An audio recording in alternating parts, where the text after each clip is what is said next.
The rope snaps. It is not a sound that belongs in a circus tent, not among the laughter, not beneath the striped canvas cathedral where wonder is supposed to live. It is a sound like a whisper and a scream compressed into a single, irreversible instant. The crowd does not understand it yet. They are still applauding, still marvelling at the two figures who have just released from the platform, bodies arcing through the spotlit air with the grace of birds who have forgotten that gravity exists. 8-year-old Dick Grayson understands it immediately. He is on the platform opposite, chalk dust on his palms, his small hands reaching forward for the catch that will never come. His mother's eyes find his across the void. Mary Grayson, beautiful and fierce, her sequined leotard catching the light like scattered diamonds. There is no fear in her face. There is only love, and something worse, an apology. She knows. In that fraction of a second between the snap and the fall, she knows that she will not reach him, that her fingers will never close around his wrists, that the routine they have performed 1,000 times has become a death sentence written in frayed steel and severed trust. His father, John Grayson, twists in midair. The greatest aerialist of his generation, a man who has defied physics since before Dick was born, tries to do the impossible, tries to catch his wife, tries to change the trajectory of fate itself. His hand brushes Mary's ankle, that is all, a brush, a whisper of contact. And then they are falling, and Dick is screaming, and the crowd finally understands that what they are witnessing is not part of the show. The fall takes 3 seconds. 3 seconds that stretch into eternity. 3 seconds that will replay in Dick Grayson's mind every night for the rest of his life, waking and sleeping, in quiet moments and loud ones, in the space between heartbeats when the world goes silent and memory rushes in like floodwater. He will remember the way his mother's hair fanned out behind her. He will remember his father's arm still reaching, still trying to save her even as the ground rushed up to meet them both. He will remember the sound, God, the sound, of bodies meeting earth, of gasps rippling through the audience, of his own voice tearing itself raw in a single wordless howl of grief. They do not get up. The Flying Graysons, the most celebrated trapeze act in the history of Haley's Circus, perhaps in the history of the American travelling show, lie broken on the sawdust floor, and 8-year-old Dick Grayson stands alone on a platform 40 feet above, his hands still extended for a catch that will haunt him forever. The Grayson family had been performers for generations. The circus was not merely their profession, it was their bloodline, their heritage, their church. Dick's great-grandparents had tumbled and swung through the air in the early days of the 20th century when travelling shows crisscrossed the American. Heartland and the Big Top represented magic made manifest. Each generation had refined the craft, pushed the boundaries of what human bodies could achieve when freed from the tyranny of solid ground. John and Mary Grayson were the culmination of that legacy. They had met on the trapeze, 2 rival circus families whose children fell in love mid-flight, or so the story went. The truth was perhaps more mundane, but the legend served the act well. By the time Dick was born, the Flying Graysons were the headline attraction of Haley's Circus, the reason crowds packed the tents from Metropolis to Star City, from Coast City to Gotham. Dick learned to fly before he learned to read. His earliest memories were of sawdust and spotlights, of his mother's hands guiding him through his first swing, of his father's proud laughter echoing beneath the canvas. The circus was a world unto itself, a nomadic nation of acrobats and clowns, strongmen and animal tamers, fortune-tellers and fire-breathers. Dick grew up calling them all family.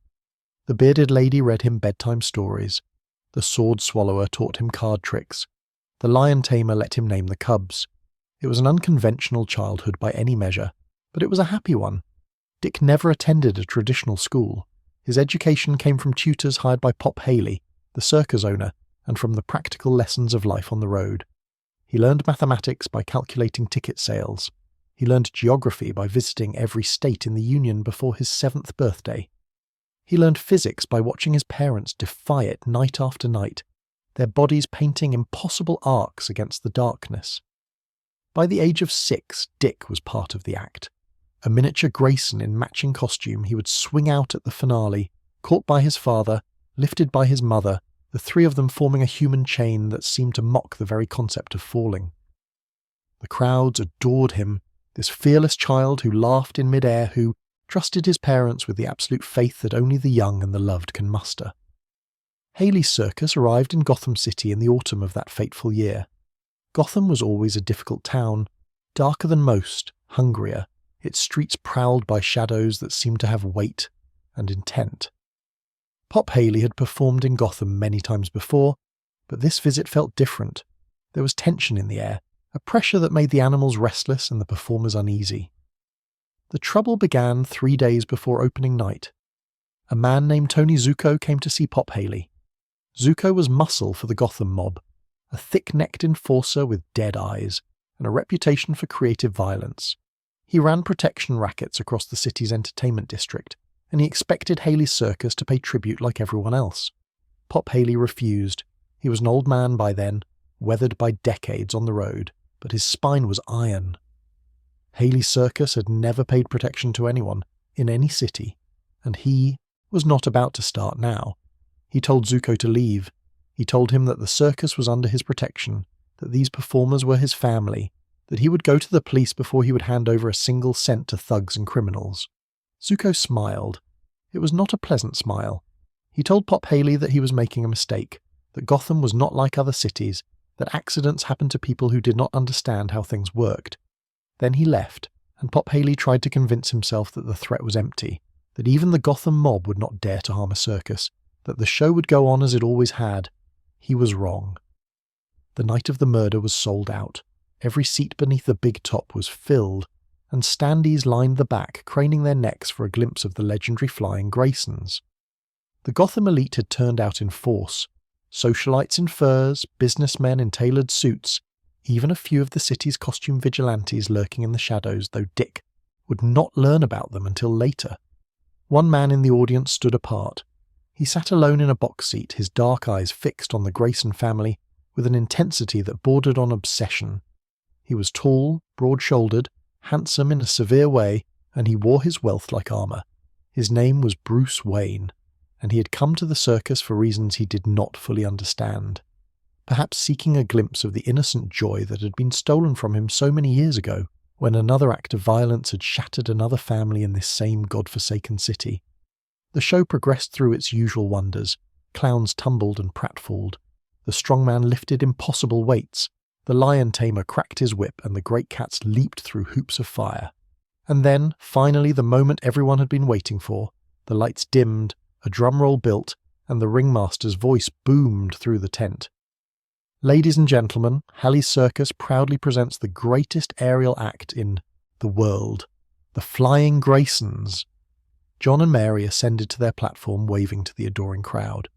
Dick climbed the opposite ladder, his heart pounding with the familiar thrill of performance. He could see his parents across the void, silhouetted against the spotlights, and he felt the love that connected them like an invisible wire, stronger than steel, more reliable than gravity. The music swelled. John and Mary launched themselves into the air, and the rope snapped. What Dick did not know, what he would not learn until later, when the grief had hardened into something colder and sharper, was that Tony Zuko had been in the tent that afternoon. While the performers prepared and the roustabout set the rigging, Zuko had slipped beneath the bleachers with a vial of acid and a heart full of malice. He had found the trapeze ropes, the ones the Graysons used for their signature catch, and he had weakened them just enough. Not so much that anyone would notice during inspection. Just enough that they would hold for the first swing and the second, and then fail catastrophically when the weight and momentum reached their peak. It was murder disguised as accident. It was a message to Pop Haley and to anyone else who thought they could defy the Gotham mob, and it was the end of everything Dick Grayson had ever known or loved. The police arrived within minutes, but there was nothing they could do. John and Mary Grayson were pronounced dead at the scene. Dick was pulled from the platform by circus hands, his small body rigid with shock, his eyes fixed on the spot where his parents had landed. He did not cry, not yet. The tears would come later in the small hours of the night, when the reality of his orphaning finally penetrated the armour of disbelief. Pop Haley tried to keep Dick with the circus, but the authorities intervened. A child could not remain with a travelling show, they said. There were laws, procedures, foster systems designed to handle. Situations exactly like this. Dick Grayson was to become a ward of the state, processed through Gotham's child services and placed in whatever institutional care the city deemed appropriate. But someone else had other ideas. Bruce Wayne had watched the fall with the rest of the crowd, but his reaction was not like theirs. Where others gasped and screamed and turned away, Bruce leaned forward, his jaw tight, his eyes burning with recognition. He knew this moment.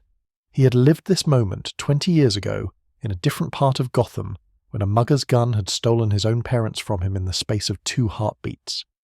He saw in Dick Grayson a reflection of himself, a child alone, a child marked by violence, a child standing at the crossroads between 2 possible futures. One path led to despair, to bitterness, to a life consumed by grief and rage. Bruce knew that path intimately. He had walked it for years, through the dark corridors of Wayne Manor and the darker corridors of his own mind, until he had found a way to channel his pain into purpose. The other path was harder to see, but it existed. It was a path where tragedy did not have to mean destruction, where loss could be transformed into something else, something that might, if carefully nurtured, resemble hope. Bruce Wayne made a decision that night that would change both of their lives forever. He approached the authorities with a proposal. He would take in Dick Grayson. He would provide for the boy's education, his welfare, his future. He would give him a home at Wayne Manor where Alfred Pennyworth could offer the steady warmth that Bruce himself often struggled to provide. The officials were skeptical at first. Bruce Wayne was a known eccentric, a playboy whose reputation was built on fast cars and faster women, whose commitment to anything resembling responsibility was questionable at best. But Bruce had resources that the Gotham foster system could not match, and he had lawyers who could make paperwork disappear and reappear in whatever configuration served their clients' interests. Within 48 hours the matter was settled. Dick Grayson, last of the Flying Graysons, orphan of Haley's Circus, was coming to Wayne Manor. He did not know yet what awaited him there. He did not know about the cave beneath the mansion, or the costume hanging in its depths, or the war that Bruce Wayne waged every night against the darkness that had claimed both their families. He did not know that his life was about to become something extraordinary, something dangerous and painful and glorious, something that would transform him from a grieving child into a legend. All he knew, as the car pulled away from the circus grounds and the big top disappeared behind him, was that his parents were gone and the world no longer made sense. But the world would make sense again, in time, in training, in the crucible of Gotham's shadows. The boy who had learned to fly would learn to fight, and one day he would soar higher than even the Flying Graysons had ever dreamed. Wayne Manor rose from the outskirts of Gotham like a Gothic cathedral given over to solitude. Its spires clawed at the grey sky. Its windows stared down at approaching visitors with the hollow indifference of a building that had seen too much and forgotten how to care. The ground stretched for acres in every direction, manicured lawns giving way to wild forest, gravel paths winding through gardens that had once been beautiful and were now merely maintained. It was a monument to old money and older grief, and to 8-year-old Dick Grayson sitting in the back of the black sedan that carried him away from everything he had ever known. It looked like a prison.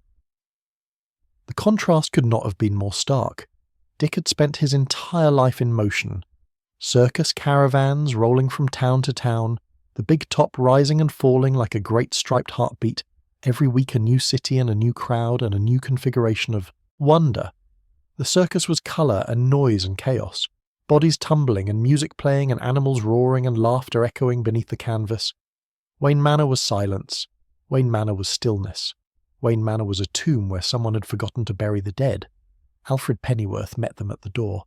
He was an older man, British, with a bearing that suggested military service and a face that had been trained to reveal nothing while seeing everything.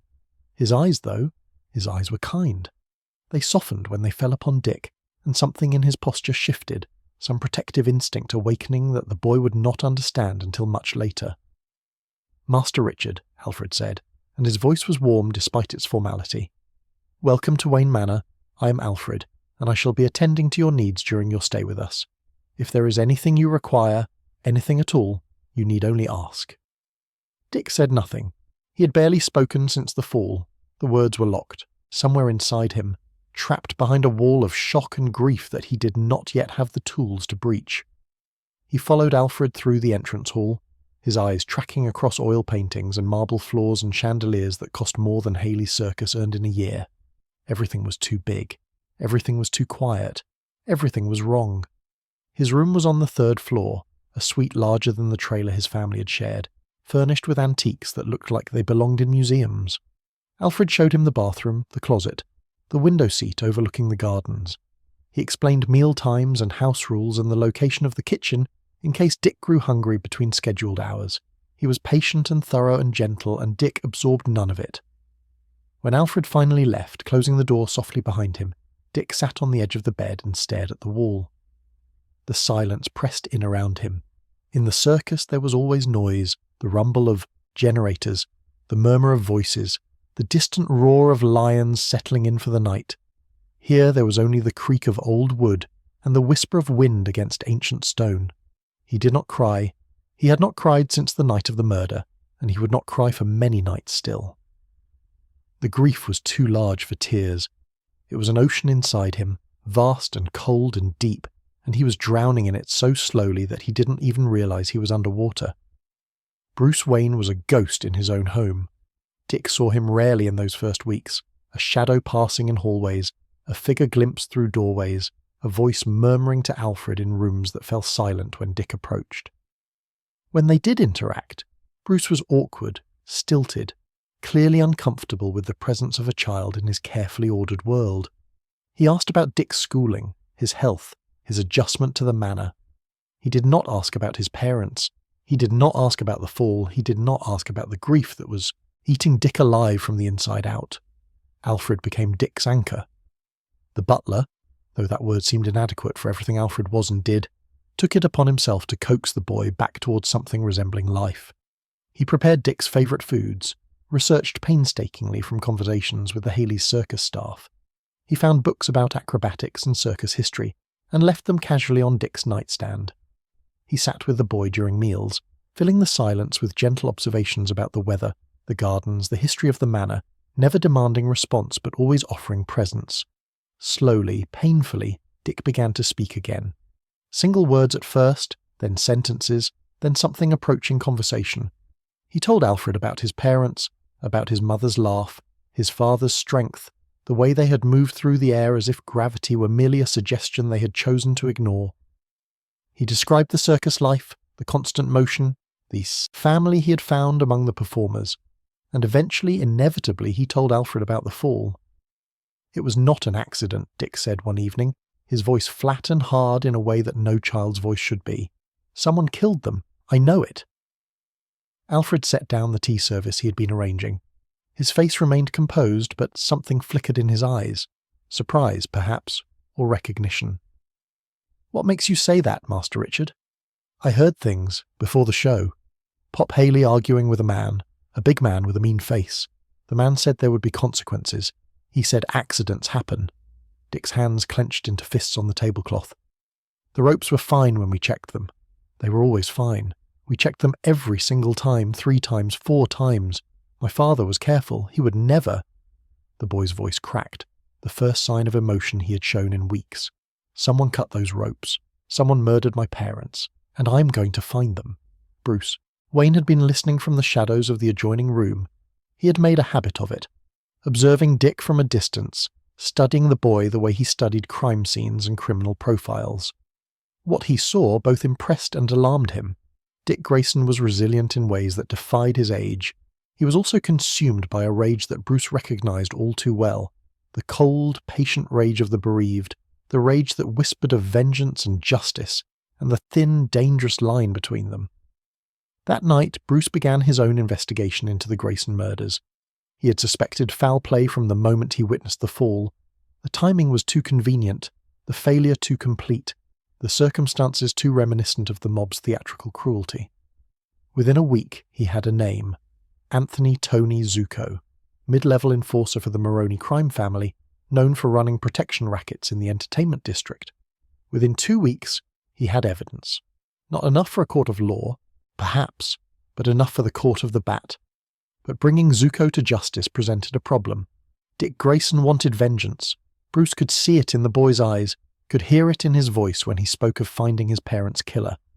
If Dick discovered the truth before he was ready, before he understood the difference between justice and revenge, the boy might do something that could never be undone. He might become the very thing Bruce fought against every night. He might lose himself to the darkness. Bruce made a decision. He would not hide the truth from Dick. Lies had a way of festering, of poisoning relationships from the inside out. But he would ensure that when Dick finally confronted his parents' murderer, he would be ready. He would be trained. He would have the strength to choose justice over vengeance, to honour his parents' memory rather than desecrate it with blood. First, though, Dick would have to discover the secret that lay beneath Wayne Manor.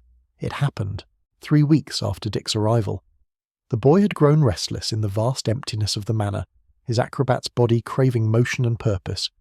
He had taken to exploring, climbing the unused towers, mapping the endless hallways, discovering rooms that had not been opened in decades. One night, unable to sleep, he followed Bruce. The master of Wayne Manor moved through his home with an assurance that bordered on arrogance, clearly confident that no one was watching. He descended to the first floor, crossed the main hall, and disappeared behind a grandfather clock that Dick had passed 100 times without suspicion. Dick waited, counted to 60, then followed. What he found changed everything. The cave was vast, a natural cathedral of stone and shadow, carved by underground rivers over millennia, and converted into something else entirely. Computers lined one wall, their screens glowing with data streams and surveillance feeds. Weapons hung in orderly rows, batarangs and grappling, hooks and devices Dick could not identify. And at the centre of it all, spotlit like a museum piece, hung a costume, a cape of black, a cowl with pointed ears, and on the chest, the stark silhouette of a bat. Dick Grayson stood in the Batcave, and the pieces of a puzzle he had not known he was solving clicked into place. Bruce Wayne, the awkward guardian, the distant benefactor, the man who barely seemed to exist in daylight, was Batman, the vigilante of Gotham, the shadow that criminals feared, the Dark Knight who had declared war on the very forces that had murdered Dick's parents. "You shouldn't be here." The voice came from behind him, and Dick spun to find Bruce standing at the cave's entrance. He was not wearing the costume, but he did not need to. The mask was in his eyes, the cold, calculating stare of the bat. "You're him," Dick said. It was not a question. "Yes. You fight criminals, the mob, people like—" Dick's voice trembled. "People like the man who killed my parents." Bruce was silent for a long moment. When he spoke, his voice was softer than Dick had ever heard it. "I know who killed your parents, Dick. His name is Tony Zuko. I've been tracking him since the night you came to live here." The rage flooded through Dick like fire through dry brush. His vision narrowed, his heart pounded, and for a moment, just a moment, he understood exactly what he wanted to do to Tony Zuko when he found him. "Where is he?" Dick demanded. "Tell me where he is. You'll what?" Bruce cut him off, stepping closer. "Kill him, hurt him, make him suffer the way your parents suffered." "Yes." The word echoed through the cave, bouncing off stone walls, fading into the darkness. Bruce let the silence stretch, let Dick hear his own rage reflected back at him. "I know that feeling," Bruce said finally.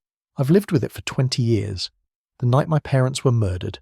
Yes, murdered, just like yours. I stood in an alley and watched them die, and I swore that I would make their killer pay. I swore that I would become something that criminals would fear, something that would prevent any other child from feeling what I felt." He gestured around the cave, at the costume and the weapons and the high-tech machinery. "This is what that oath became. Not revenge, not murder, justice. Because revenge would have made me no better than the man who pulled the trigger.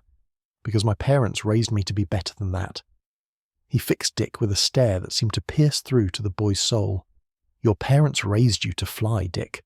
They raised you to bring joy to people, to defy gravity, to be something beautiful in a world full of ugliness. Is this how you want to honour them? By becoming a killer?" Dick's fists unclenched. The fire in his chest cooled, not extinguished but banked, controlled. He looked at Bruce Wayne, at Batman, and saw not a distant guardian, but a kindred spirit. A man who had walked the same dark road and found a way to turn his pain into something meaningful. "Train me," Dick said. Bruce's expression did not change, but something shifted in his eyes. It will be hard. Harder than anything you've ever done. You'll want to quit. You'll want to give up. And when we finally face Zuko, I won't kill him, Dick interrupted. I won't become like him, I promise. For the first time since Dick had arrived at Wayne Manor, Bruce Wayne smiled. Then we begin tomorrow. The training was brutal. Bruce had not lied about that. Dick woke before dawn every morning, his body aching from the previous day's exertions, and descended to the cave where Bruce waited with the patience of a predator.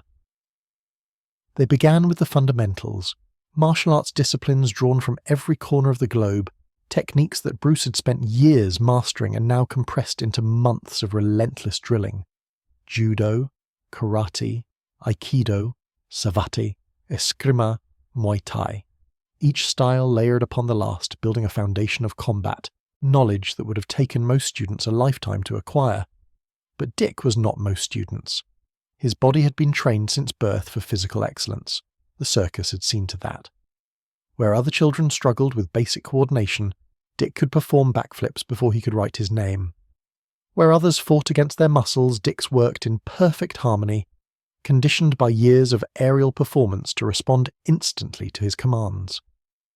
Bruce recognized this advantage immediately and exploited it ruthlessly. "Your acrobatics are a gift," Bruce told him during one of their early sessions, watching as Dick tumbled across the training mats with effortless grace. "Most fighters are bound to the ground. They think in 2 dimensions, forward and back, left and right. You think in 3. The air is your domain. We're going to make it your weapon." They developed a fighting style unique to Dick, one that incorporated his trapeze training into combat applications. Where Bruce's Batman fought with overwhelming force and calculated precision, Dick learned to fight with motion, using his momentum to amplify his strikes, his flexibility to evade attacks that would have connected with lesser acrobats. He bounced off walls, swung from rafters, turned the entire environment into an extension of his body. He was never where his opponents expected him to be, never still long enough to present an easy target. The mental training was equally demanding. Bruce was the world's greatest detective, and he expected his student to develop similar capabilities. Dick learned forensic science, how to analyze blood spatter, lift fingerprints, trace ballistic trajectories. He studied criminology, psychology, chemistry, and computer science. He memorized the layouts of Gotham's major buildings, the patrol patterns of the police department, the territories of the various crime families. Bruce tested him constantly, presenting scenarios and demanding solutions, critiquing every answer with the merciless precision of a surgeon dissecting a cadaver. "You're not just learning to fight," Bruce explained during one of their late-night sessions in the cave. "Anyone can learn to throw a punch. What separates us from common brawlers is intelligence. We solve crimes. We prevent them. We understand our enemies better than they understand themselves. The fists are just the last resort when everything else fails." Dick absorbed it all. He was a natural student, curious, dedicated, possessed of an eidetic memory that allowed him to recall details others would have forgotten. But more than that, he was driven. Every time he felt tired, every time he wanted to quit, he remembered the snap of the rope and the sound of his parents hitting the ground. He remembered Tony Zuko's name, written in his mind like a brand. He would not rest until justice was served. The costume came 6 months into his training. Bruce had been reluctant at first. Dick was still a child, still vulnerable, still years away from the physical peak that would make him a true asset in the field. But Dick had insisted, and Bruce, recognizing the same determination that had driven his own transformation, eventually relented. They designed it together, debating colors and materials and symbolic meaning late into the night. Dick rejected the darkness that defined Batman's aesthetic. His parents had performed in bright costumes, had brought color and joy to audiences across the country. He would honor that legacy even in this new and dangerous calling. The result was striking. A red tunic with green sleeves, a yellow cape, green boots and gloves, and a black domino mask that concealed his identity while leaving his mouth free to smile. It was the opposite of everything Batman represented. Bright where he was dark, cheerful where he was grim, hopeful where he was haunted. And that, Dick insisted, was exactly the point. "You're trying to scare criminals," Dick said, when Bruce questioned the color choice. "I get it. Fear is a weapon, but so is hope. So is showing people that not everyone who fights for justice has to be consumed by it. Batman is the stick. I'll be the carrot." The name came from his mother. Mary Grayson had called him her little Robin, a pet name from childhood, tied to the way he had bounced and chirped around the circus trailer, full of energy and song. Dick claimed it as his hero identity, transforming a term of endearment into a symbol of resistance. Robin, the boy wonder, the first sidekick of the modern superhero age. His first night on patrol was a disaster. Dick had trained extensively in the cave, sparring with Bruce, running simulations, memorizing protocols, but nothing could truly prepare him for the reality of Gotham's streets, the chaos, the unpredictability, the raw human misery that lurked in every shadow. Within an hour, he had gotten separated from Batman, stumbled into a gang confrontation, taken a knife, wound to the arm and nearly been shot twice. Bruce extracted him with ruthless efficiency, carrying the bleeding boy back to the cave in grim silence. "I failed," Dick said as Alfred stitched his wound, his voice thick with shame. "You survived," Bruce replied. "That's not failure, that's learning."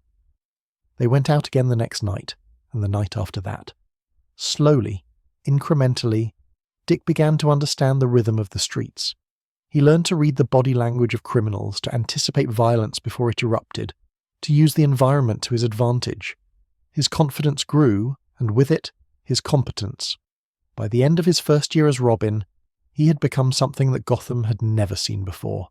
A child warrior who fought alongside the Dark Knight, bringing light into the darkness. The criminals did not know what to make of him. Batman was terrifying, a figure of shadow and legend, more demon than man. But Robin? Robin laughed during fights. Robin cracked jokes as he disarmed gunmen.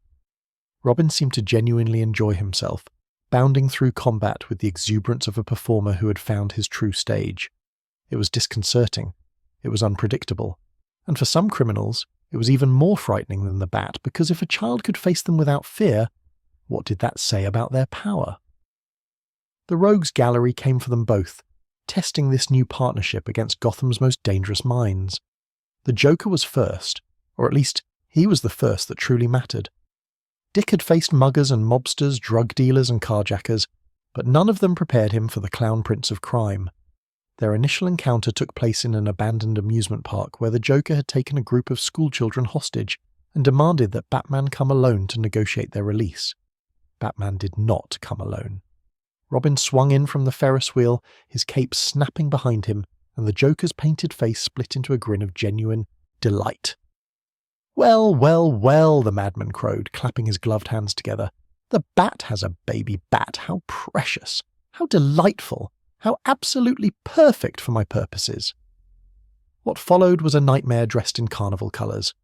The Joker's traps were lethal and absurd, acid-spraying flowers, electrified joy buzzers, a funhouse mirror maze rigged with explosives. Dick navigated them alongside Bruce, their partnership finding its rhythm in the crucible of chaos. They saved the children. They captured the Joker. And Dick learned a lesson that would stay with him for the rest of his career. Some enemies could not be reasoned with, could not be predicted, could not be understood. Some enemies were simply chaos given human form. The Penguin followed, with his umbrellas and his pretensions to high society. The Riddler came next, his elaborate puzzles designed to prove his intellectual superiority over the world's greatest detective. Two-Face emerged from the shadows, his scarred coin deciding life and death with each flip. Catwoman prowled across rooftops, her relationship with Batman complicated in ways that Dick did not fully understand until years later. Scarecrow unleashed his fear toxins, and Dick discovered what it was like to face his deepest terrors made manifest, to watch his parents fall again and again in an endless loop of chemical-induced hallucination. Each villain taught him something different. The Joker taught him about chaos and its resistance to logic. The Riddler taught him about ego and its blindness. Two-Face taught him about duality, about the war between light and darkness that raged within every human soul. Scarecrow taught him about fear, not how to wield it as Bruce did, but how to overcome it, how to stand firm when every instinct screamed retreat, how to be brave not in the absence of terror, but in its presence. By day, Dick Grayson attended Gotham Academy, the most prestigious preparatory school in the city where the children of old money learned to become the inheritors of power. Bruce had enrolled him there partly for cover, partly because Alfred insisted that the boy receive a proper education. Dick found the experience surreal. He would sit in calculus class, solving equations on the board, while his mind replayed the previous night's confrontation with whatever maniac had threatened the city.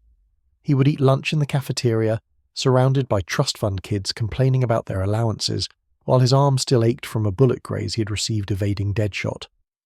The dual life was exhausting. Dick learned to function on minimal sleep, to compartmentalize his experiences, to maintain the fiction of normalcy while living anything but.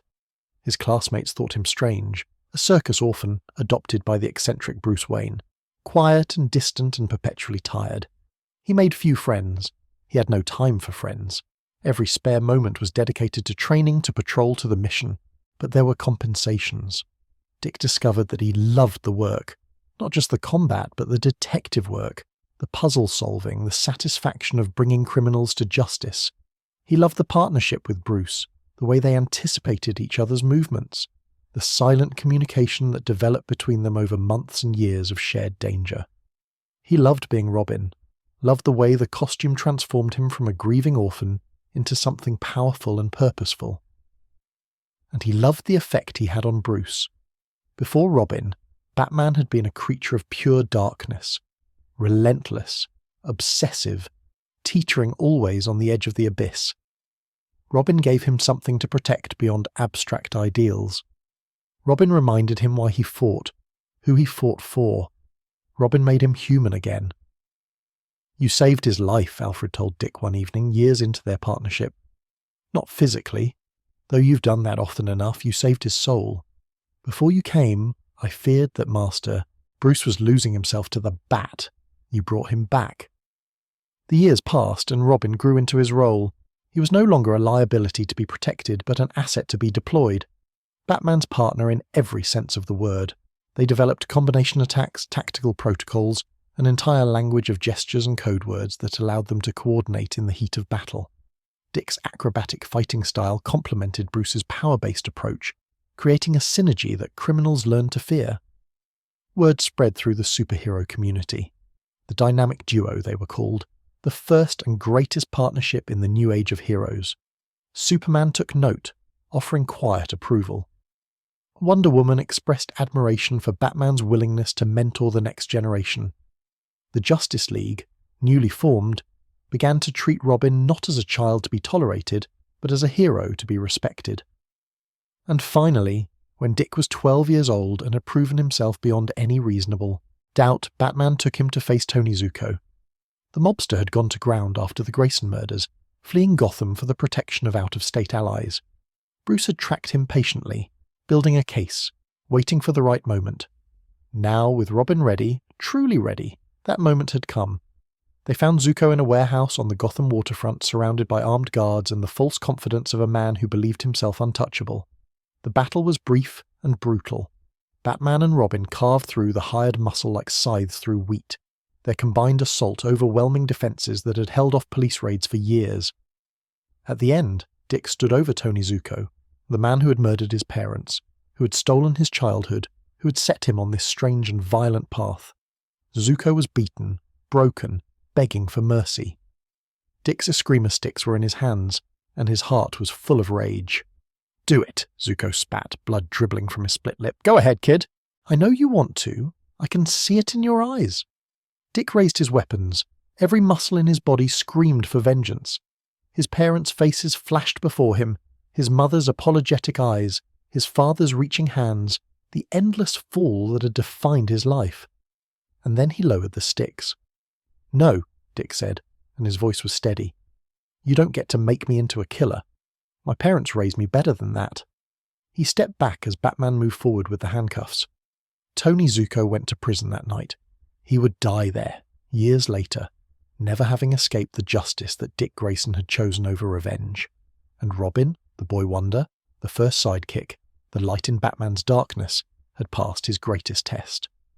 Robin was not the only young hero in a world of giants. Across the country, in cities that had their own protectors and their own shadows, other teenagers had taken up mantles that mirrored their mentors. In Central City, Wally West wore the lightning bolt of Kid Flash, his Uncle Barry Allen's legacy transformed into adolescent velocity. In Atlantis, Garth served as Aqualad beneath the waves, trained by Aquaman to defend the ocean kingdoms. On Themyscira's shores and beyond, Donna Troy had claimed the mantle of Wonder Girl, her origins mysterious but her courage unquestionable. And in Star City, Roy Harper drew his bow as Speedy, matching Green Arrow shot for shot in their crusade against corruption. They were sidekicks, partners, junior versions of the legends they served, and like Dick Grayson, they had begun to chafe against the limitations of that role. The formation of the Teen Titans was not a single moment, but a gradual coalescence. Young heroes meeting during crossover adventures, recognizing kinship in each other's struggles, building friendships that their mentor's generation had never quite managed. Dick was the catalyst, the connector, the one who saw potential in their informal alliance and pushed to make it something more. "We're always waiting for them to call us," Dick argued during one of their early gatherings, held in a borrowed warehouse because none of them had anywhere else to go. Waiting for permission to help, waiting to be told we're ready, but we are ready. We've been ready, and there are threats out there that we can handle. Threats that maybe we can handle better than they can, because we understand things they don't. Wally vibrated with barely contained energy, his molecules buzzing at frequencies that made the air around him shimmer. "You're talking about going independent." The Flash would lose his mind. "I'm talking about being partners instead of pupils," Dick replied. "We've earned that, all of us." Roy's arrow spun between his fingers, a nervous habit he had never quite broken. "And when the Justice League comes down on us for operating without sanction, then we show them results." Dick's voice carried the confidence of someone who had stood beside Batman against the worst Gotham had to offer. "We show them that the next generation isn't a liability. We're an asset." Donna smiled, that warm, fierce smile that seemed to carry the blessing of Olympus itself. "I'm in." Garth nodded, his purple eyes reflecting light in ways that marked him as other than human. "Atlantis has always valued those who prove themselves through action. I stand with Robin." One by one they committed. The Teen Titans were born, not in a moment of crisis or a mandate from above, but in a decision made by young heroes who were tired of waiting for the world to acknowledge what they already knew about themselves. Their early adventures were chaotic, exhilarating, and frequently improvised. The Titans had no headquarters, no funding, no support structure beyond what they could scrounge from their individual resources. They communicated through coded messages and clandestine meetings, coordinating missions around school schedules and mentor obligations. It was unsustainable, unprofessional, and absolutely thrilling. Dick discovered something unexpected in those early days. He was a natural leader. Not because he was the strongest or the fastest. Donna and Wally outclassed him in raw power by orders of magnitude, but because he understood people. He knew how to read his teammates, how to deploy them where their abilities would be most effective, how to inspire confidence when situations seemed hopeless. The tactical training Batman had drilled into him translated seamlessly to team coordination, and the charisma he had inherited from his circus upbringing made others want to follow him.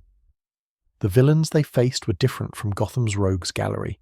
The HIVE, the hierarchy of international vengeance and eliminations, emerged as an early nemesis, a shadowy organization that specialized in training and deploying meta-human assassins. Their agents were young, often teenagers themselves, brainwashed and weaponized against the very heroes who might have been their peers. Fighting them forced the Titans to confront uncomfortable questions about circumstance and choice, about the thin line between hero and villain. Brother Blood came next, a cult leader whose Church of Blood had spread across the globe, recruiting followers with promises of power and purpose.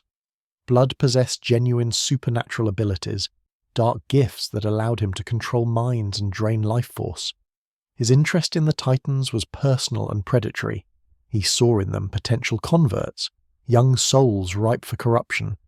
The battles against his cult tested the team's unity, forced them to trust each other absolutely when their own perceptions could not be trusted.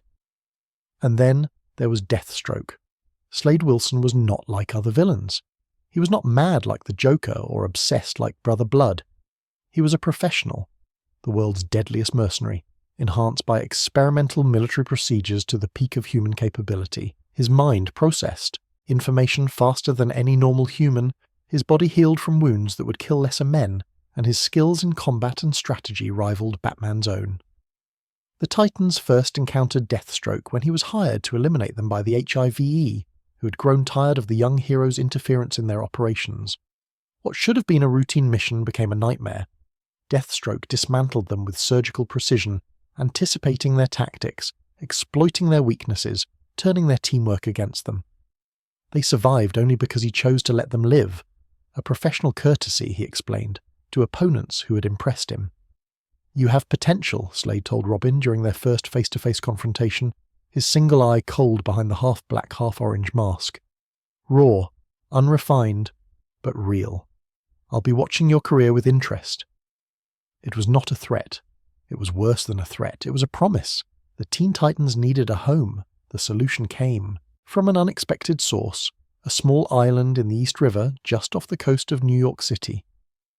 The land had been purchased through a complex web of shell corporations that Dick traced back, eventually to Bruce Wayne, a silent investment in his ward's independence that Bruce would never openly acknowledge. On that island, the Titans built their tower. Titan's Tower rose from the water like a declaration of intent, a massive T-shaped structure that served as headquarters, training facility, and home. It had living quarters for each team member, a state-of-the-art command center, a gymnasium that could accommodate everything from Donna's strength training to Wally's speed drills, and a hangar for the vehicles they would eventually acquire. It was excessive, ostentatious, and absolutely perfect. For Dick, the tower represented something more than operational convenience. It represented family, a family he had chosen rather than one assigned by tragedy or adoption. The Titans ate, meals together, trained together, celebrated victories and mourned losses together. They knew each other's secrets, fears, and dreams. They had seen each other at their worst and loved each other anyway. Wally became Dick's best friend, a relationship built on mutual respect, shared humour, and an unspoken understanding that came from being the non-powered partners to the most powerful heroes on Earth. They competed constantly, pushing each other to improve, but the competition was always friendly. When Dick needed someone to talk to about the pressures of leadership, about his complicated relationship with Bruce, about the weight of expectations that sometimes threatened to crush him, Wally was there. Donna was the sister he had never had, fierce and compassionate, warrior and nurturer, willing to challenge him when he was wrong, while supporting him absolutely when he was right. Their bond transcended romance, existing in a space of pure platonic devotion that both of them treasured. Roy was the wild card, the rebel whose struggles with addiction and authority would test the team's loyalty in years to come. Dick saw in Roy a reflection of what he might have become without Bruce's guidance, talented and damaged, brilliant and self-destructive. Garth was the quiet one, the outsider who struggled to connect with a surface world that would never fully accept him. Dick made it his mission to ensure Garth felt valued, felt seen, felt like more than just the Atlantean in a team of air breathers. These relationships became the foundation of Dick Grayson's adult identity. Batman had taught him to fight. The Titans taught him to belong. The tension with Bruce was inevitable. Batman did not approve of the Teen Titans, at least not openly. He saw them as a distraction from Dick's true calling, a dilution of focus that could get the boy killed. More than that, he resented the independence the team represented. Dick was supposed to be his partner, his soldier, his legacy. The Titans pulled him in another direction, toward a future that Bruce could not control. Their arguments grew more frequent as the years passed. Bruce would demand that Dick prioritize Gotham, and Dick would counter that the Titans needed him too. Bruce would criticize tactical decisions Dick had made in the field, and Dick would point out that those decisions had saved lives. The unspoken accusation hung between them. Bruce felt abandoned, and Dick felt smothered. "You're spreading yourself too thin," Bruce said during one particularly heated exchange in the Batcave. "You can't serve two masters." "I'm not serving anyone," Dick shot back. "That's the point. The Titans aren't my masters. They're my team, my friends, my family." The word hung in the air, loaded with implications neither of them wanted to examine. "I thought that's what we were," Bruce said quietly. Dick had no answer for that. He stormed out of the cave and they did not speak for 3 weeks. The team evolved. Members came and went. Hawk and Dove, Jericho, Cyborg, Beast Boy, Raven. Each edition brought new dynamics, new challenges, new opportunities for growth. Dick adapted his leadership style to accommodate personalities that ranged from Cyborg's steady reliability to Beast Boy's chaotic energy to Raven's brooding mysticism. And then Starfire arrived. Coriander of Tamaran was like no one Dick had ever met. She was an alien princess, exiled from her homeworld by a sister's betrayal, sold into slavery, experimented upon, and finally escaped to Earth with powers that made her one of the most formidable beings on the planet. She could fly under her own power, project devastating energy blasts from her hands, and absorb languages through physical contact. A kiss, she explained with disarming directness, was the most efficient method. Their first kiss was for linguistic purposes. Their second was not. Dick fell for Corey with an intensity that surprised him. She was everything he was. Not. Open where he was guarded, emotional where he was controlled, unashamed of her feelings where he buried his beneath layers of training and trauma. She loved with her whole heart, fought with her whole soul, and lived every moment as if it might be her last. She made him feel things he had convinced himself he was too disciplined to feel. Their relationship became the emotional centre of the Titans. When Dick and Corey were together, the team felt complete. When they argued or separated, everyone suffered. It was unhealthy, codependent, and absolutely real. They were young and in love, and neither of them knew how to do that in moderation. The Judas contract shattered everything. Tara Markov, had joined the Titans as a young geokinetic with a troubled past. She was powerful, damaged, desperate for acceptance. Dick welcomed her, mentored her, believed in her redemption even when others expressed doubts. He saw in her the same potential that Bruce had once seen in him. Broken child who could be healed through purpose and belonging. He was wrong. Terra was a spy. She'd been working with Deathstroke from the beginning, feeding him information about the Titans' defenses, weaknesses, and secret identities. Her entire membership had been a long con, an infiltration operation designed to destroy the team from within. And Dick, trusting, hopeful, desperate to save everyone, had missed every warning sign. The trap was sprung during what should have been a routine mission. The Titans were ambushed, captured, delivered to the HIVE for experimentation and execution. One by one, Dick watched his family fall, Corey's rage silenced by power dampeners, Wally's speed neutralized by containment fields, Donna's strength turned against her through mind control. Everything he had built, everything he'd believed in, crumbled around him. Deathstroke visited him in his cell, that single eye gleaming with satisfaction. "You see the problem with trust, don't you?" Slade said, almost gently. "It makes you vulnerable. It makes you predictable. You wanted so badly to believe that girl could be saved that you ignored what she was showing you every day. She was manipulated," Dick rasped through split lips. "You used her. I gave her what she wanted. Power, purpose, someone who appreciated her abilities without trying to reform her." Slade shrugged. "You offered her redemption. I offered her acceptance. We both know which she valued more." The Titans escaped. Barely. Through a combination of luck, desperation, and the unexpected assistance of Deathstroke's own son, Jericho, who had turned against his father. Terra died in the final confrontation, buried beneath the rubble of her own powers when she lost control. Dick would never know if it was accident or suicide, if in the end some part of her had chosen destruction over facing what she had done. In the aftermath, Dick stood in the ruins of Titan's Tower and tried to understand what had gone wrong. He had trusted. He had hoped. He had believed in the power of family to heal even the most broken souls.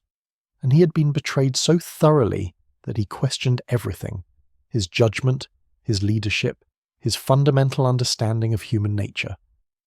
Corey found him there, hours later, still staring at the wreckage. "It's not your fault," she said, wrapping her arms around him from behind. "I should have seen it," Dick replied. "I should have known." "You saw what you wanted to see, what you hoped was true." Corey pressed her cheek against his shoulder. "That is not weakness, Richard. That is who you are. You believe in people. You give them chances. Sometimes that faith is rewarded. Sometimes it is not. But the alternative, living without trust, without hope, that is not living at all." Dick turned in her arms, meeting her eyes, those alien green eyes that had become more familiar to him than his own reflection. "How do I lead them after this?" he asked. How do I ask them to trust my judgment when my judgment nearly got them killed? You ask, Corey said simply, and they will follow, because they know you, because they love you, because despite everything, despite this betrayal, they still believe in the family we have built. She kissed him softly. As do I. The Titans rebuilt. They always did. But Dick Grayson emerged from the Judas contract changed, wiser, warier, more aware of the shadows that lurked even in the brightest places. He had learned that trust was a gift, precious and fragile, and that some people would always choose to shatter it. He would not stop trusting. That was not who he was. But he would never forget the cost. The suit no longer fit. It was not a matter of tailoring. Alfred had adjusted Dick's Robin costume countless times over the years, accommodating growth spurts and muscle development with his usual quiet efficiency. The problem was deeper than fabric and stitching. The problem was that Dick Grayson had become a man, and he was still wearing a boy's identity. He noticed it first during patrol, catching his reflection in a rain-slicked window as he swung between Gotham's gargoyles. The Robin costume that had once seemed bold and defiant now looked almost absurd on his adult frame. The short sleeves, the scaled green shorts, the pixie boots that had been designed for a child's feet.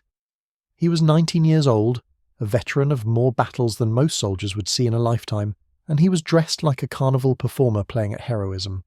The realization settled into him slowly, the way water seeps into stone. He began to notice how criminals reacted to him differently than they reacted to Batman. The fear was still there, but it was tempered by something else. Confusion, perhaps, or the lingering assumption that Robin was somehow less. The sidekick, the junior partner, the one you could afford to underestimate because Batman was the real threat. Dick had spent years proving that assumption, wrong. He had faced down killers and madmen, saved Gotham more times than he could count, led the Teen Titans through crises that would have broken lesser heroes, but none of it seemed to matter. In the eyes of Gotham, and increasingly in the eyes of Bruce Wayne, he would always be the boy wonder. Emphasis on boy. The arguments began as disagreements and escalated into confrontations. Bruce had always been demanding. Dick understood that, had accepted it as the price of training under the greatest crime fighter in the world. But as Dick matured, as his own philosophy of heroism developed and diverged from his mentor's, the demands began to feel less like instruction and more like control. "You're holding back," Bruce said one night after a particularly brutal encounter with Killer Croc. They were in the Batcave, Dick nursing a dislocated shoulder while Alfred prepared the medical supplies. "Croc had you pinned against that wall for 3 seconds before you broke free. 3 seconds is enough time to die." "I broke free," Dick replied through gritted teeth. "The situation was handled. The situation was handled because I intervened. If I hadn't been there, if you hadn't been there, I would have handled it differently." Dick's voice rose despite his intention to remain calm. "I'm not a child, Bruce. I don't need you to rescue me from every difficult moment. I had a plan. Your plan involved taking unnecessary risks. Your plan involved trusting your own abilities more than the evidence warranted." Bruce's cowl was pushed back, revealing the hard lines of his face. "In this work, overconfidence kills. I've seen it happen to better fighters than you. And underconfidence paralyzes. You've taught me everything I know, Bruce, but at some point you have to trust that the lessons took. At some point you have to let me make my own calls in the field." Bruce turned away, and Dick recognized the gesture, the shutting down, the retreat into coldness that Bruce used whenever emotions threatened to surface. "When you're operating under my command, you follow my protocols. If you can't accept that, perhaps you need to reconsider whether this partnership still serves your interests." The words hung in the air like a blade waiting to fall. The differences between them had always existed, but maturity had sharpened them into genuine conflict. Bruce believed in fear as a weapon. He cultivated terror, used it to paralyze criminals and prevent violence before it could begin. His Batman was a creature of nightmare, deliberately inhuman, designed to convince Gotham's underworld that something worse than death awaited those who broke the law. Dick understood the effectiveness of the approach, but he could not embrace it. His Robin had always been different, lighter, more human, more willing to believe in redemption. He saw potential in people that Bruce dismissed as irredeemable. He believed that criminals could be rehabilitated, that the Justice system could work if given the chance, that not every problem required a fist or a batarang. "You're naive," Bruce told him during one of their philosophical debates. "You see the world as you wish it was, not as it is. These people, the ones we fight every night, they don't respond to hope, they respond to consequences." "Some of them respond to hope," Dick countered. "I've seen it. I've watched people we've arrested turn their lives around. Not all of them, but enough. Enough to prove that the system isn't completely broken, that people can change if they're given the opportunity. And the ones who don't change? The ones who use your optimism against you, who see mercy as weakness and exploit it." Bruce's voice was flat, affectless, but Dick knew him well enough to hear the emotion buried beneath. How many people have to die before you accept that some threats can only be contained, never cured? They were arguing about methods, but the real argument ran deeper. Bruce had built his entire identity around the wound of his parents' murder, around the belief that darkness could only be fought with darkness, that the mission required sacrificing everything soft and human in himself. Dick had survived a similar trauma and reached a different conclusion. He believed that light could exist alongside the darkness, that hope was not weakness but strength, that the mission meant nothing if it cost you your soul. Neither could convince the other, neither could yield, and the tension between them grew with every passing month. Jason Todd arrived like a lit match thrown into a room full of gasoline. Dick was not consulted, he was not informed. He returned from a Titans mission to discover that Bruce had taken on a new Robin, a street kid from Crime Alley, rough-edged and angry, wearing a costume that was nearly identical to the one Dick had designed years ago. The betrayal he felt surprised him with its intensity. Robin was his identity. Robin was the name his mother had given him, transformed into a symbol of everything he had fought for since the night his parents died. And Bruce had simply given it away, without asking, without acknowledging what the mantle meant to the person who had created it. "You could have told me," Dick said when he finally confronted Bruce about it. His voice was carefully controlled, but his hands were shaking. "You could have asked if I was comfortable with someone else wearing my name." "It's not your name," Bruce replied, and the coldness in his tone cut deeper than any physical wound. "It's a symbol. Symbols belong to the mission, not to individuals. You've been distancing yourself from Gotham for years, prioritizing the Titans over your responsibilities here. If Robin wasn't going to be used, the symbol would have lost its power. Jason needed direction. The city needed Robin. The decision was logical." "Logical?" Dick laughed, but there was no humor in it. "That's what we've been reduced to? Logic? After everything we've been through, after everything I've sacrificed for this mission, I'm just a resource to be allocated based on optimal efficiency?" Something flickered in Bruce's eyes, some hint of the man beneath the mask. That's exactly what you meant. You see people as assets, Bruce. Tools to be deployed and replaced when they wear out or become inconvenient. I thought I was your partner, your son even, in the ways that matter. But I was just the first Robin, wasn't I? The prototype. And now that a newer model has come along... Dick, Bruce's voice cracked just slightly. That's not fair. Neither was finding out from Alfred that you'd replaced me. Dick left Wayne Manor that night and did not return for months. Jason Todd was not Dick Grayson, and the comparison consumed them both. Dick watched from a distance as Bruce trained his replacement, unable to look away despite the pain it caused. Jason was talented, genuinely talented, with raw, fighting instincts, and a fearlessness that bordered on recklessness. But he was also angry in ways that Dick had never been, carrying chips on both shoulders and spoiling for fights that he did not need to provoke. Where Dick had tempered Bruce's darkness, Jason seemed to amplify it. Their dynamic was confrontational rather than complementary, two wounded men crashing against each other in the shadows. Jason's methods were brutal, his interpretation of justice leaning toward vengeance. More than once, Dick heard reports of criminals hospitalized by the new Robin with injuries far beyond what was necessary to subdue them. He tried to reach out. Despite his complicated feelings about the situation, Dick recognized that Jason was just a kid, younger than Dick had been when he started, and without the stable foundation of a loving childhood to anchor him. They met a handful of times, awkward encounters where Dick attempted to offer guidance, and Jason bristled at what he perceived as condescension. I don't need your help, Jason snapped during one such meeting. I'm not trying to be you, okay? Bruce chose me because I'm different, because maybe he realized that your way wasn't working. My way kept Gotham safe for years, Dick replied, fighting to keep his voice even. My way built the Teen Titans into one of the most effective superhero teams in the world. Whatever problems Bruce and I have, they're not about effectiveness. They're about control. I get it. He's a control freak, you want independence, blah blah blah. Jason's lip curled. The difference between us is that I don't need his approval. I'm not looking for a father figure. I'm just using him, same as he's using me.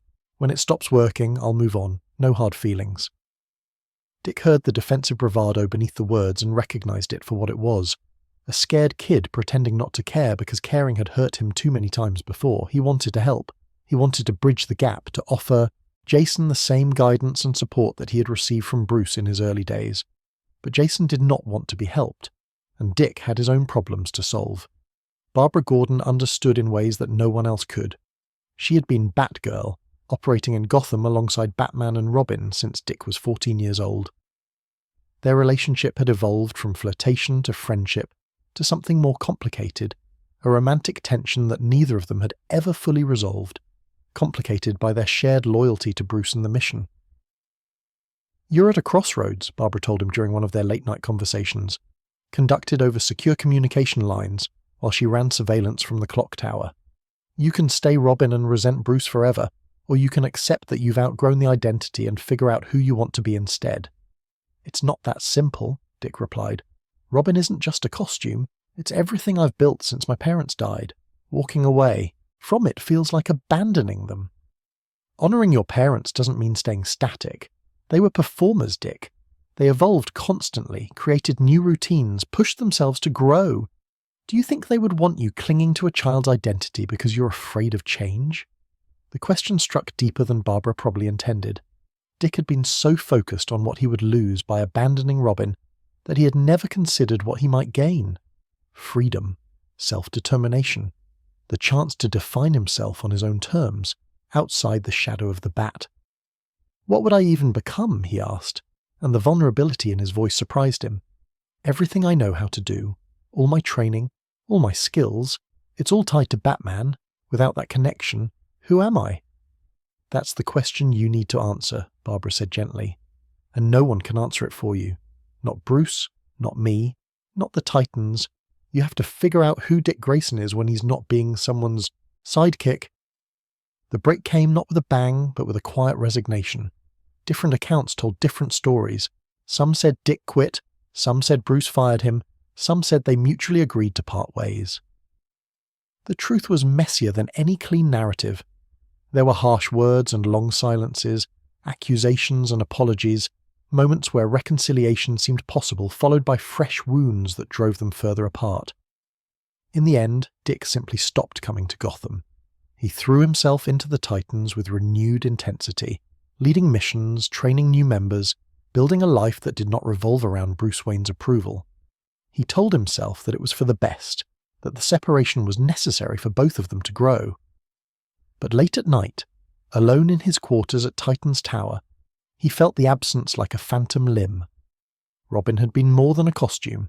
It had been a partnership, a purpose, a proof that tragedy did not have to define him, and now it was gone, and he was adrift, no longer a sidekick, not yet whatever he was becoming, suspended between identities like a trapeze artist at the apex of a swing. The boy who had watched his parents fall had learned to fly. Now he needed to learn where to land. The fortress hung suspended in Arctic silence, a crystal cathedral grown from Kryptonian technology and alien memory. Dick Grayson stood at its centre, dwarfed by the towering columns of translucent architecture, and wondered how he had ended up here, in Superman's sanctuary, seeking answers that Batman could not provide. Clark Kent had reached out to him in the weeks following his separation from Bruce.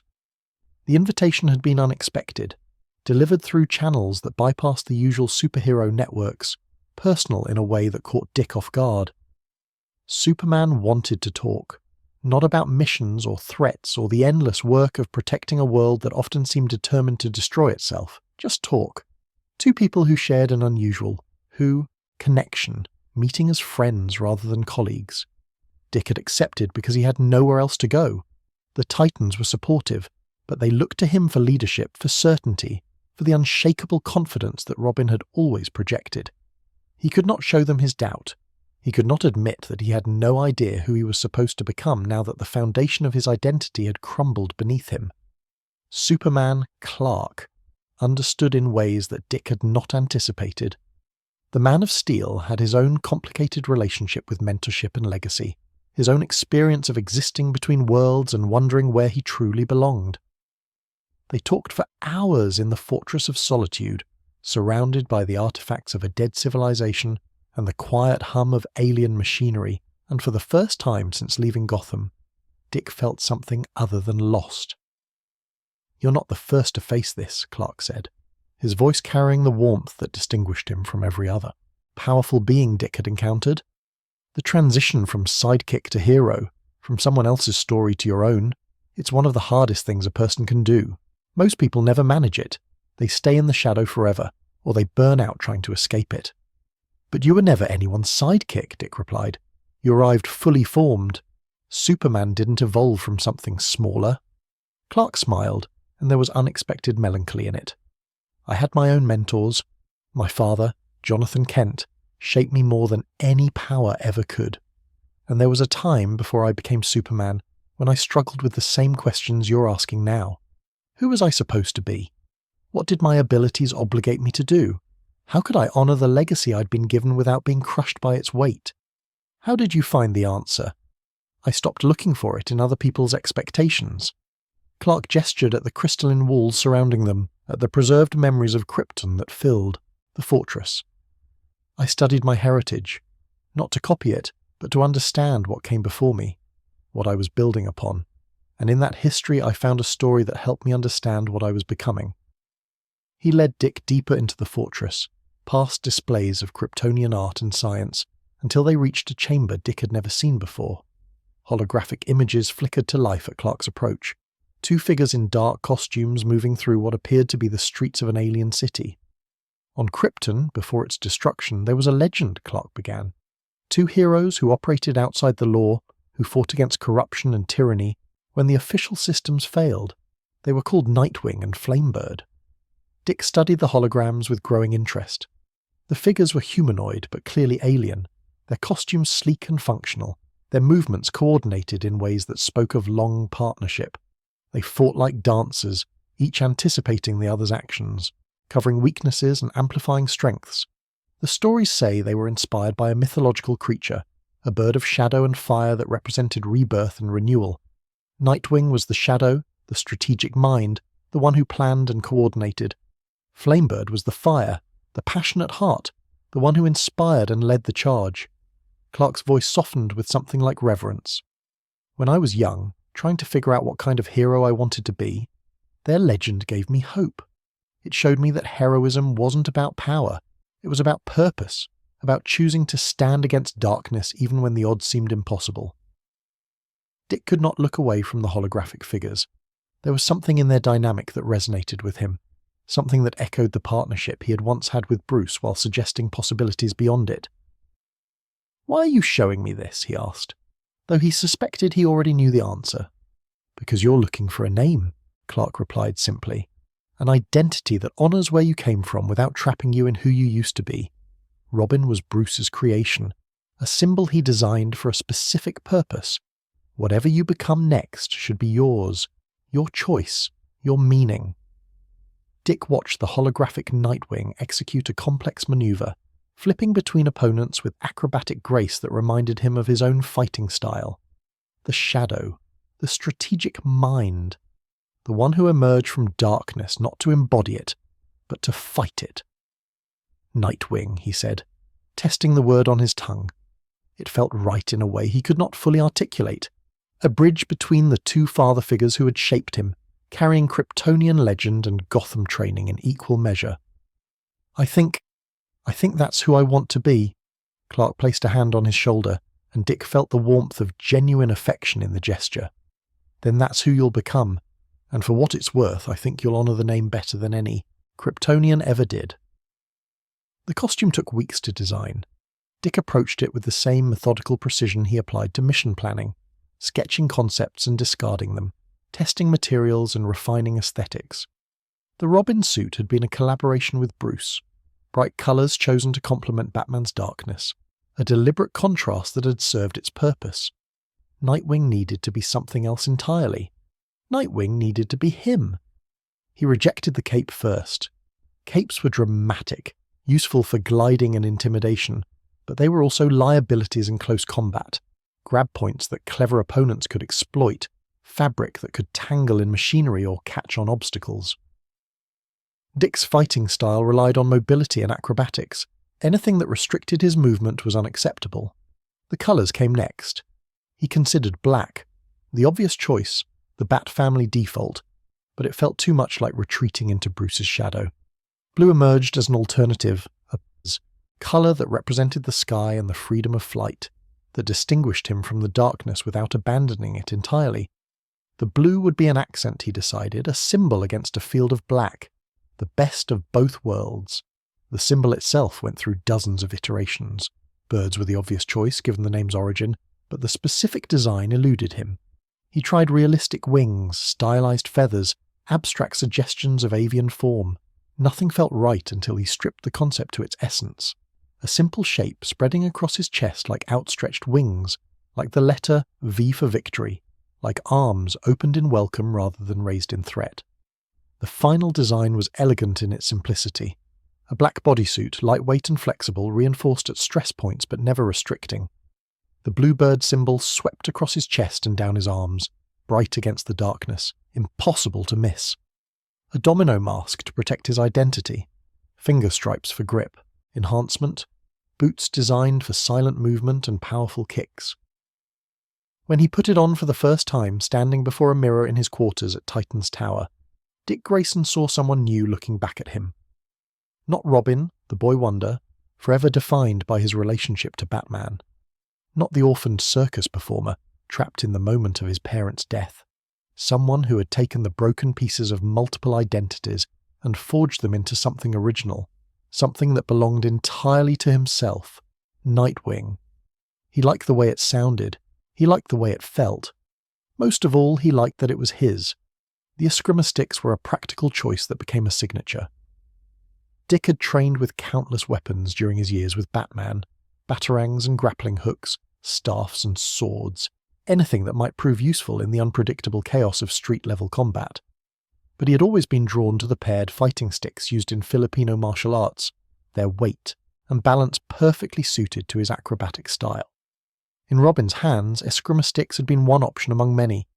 In Nightwing's hands, they became something more, an extension of his body, weapons that flowed through combat sequences with the same grace he had once brought to the trapeze.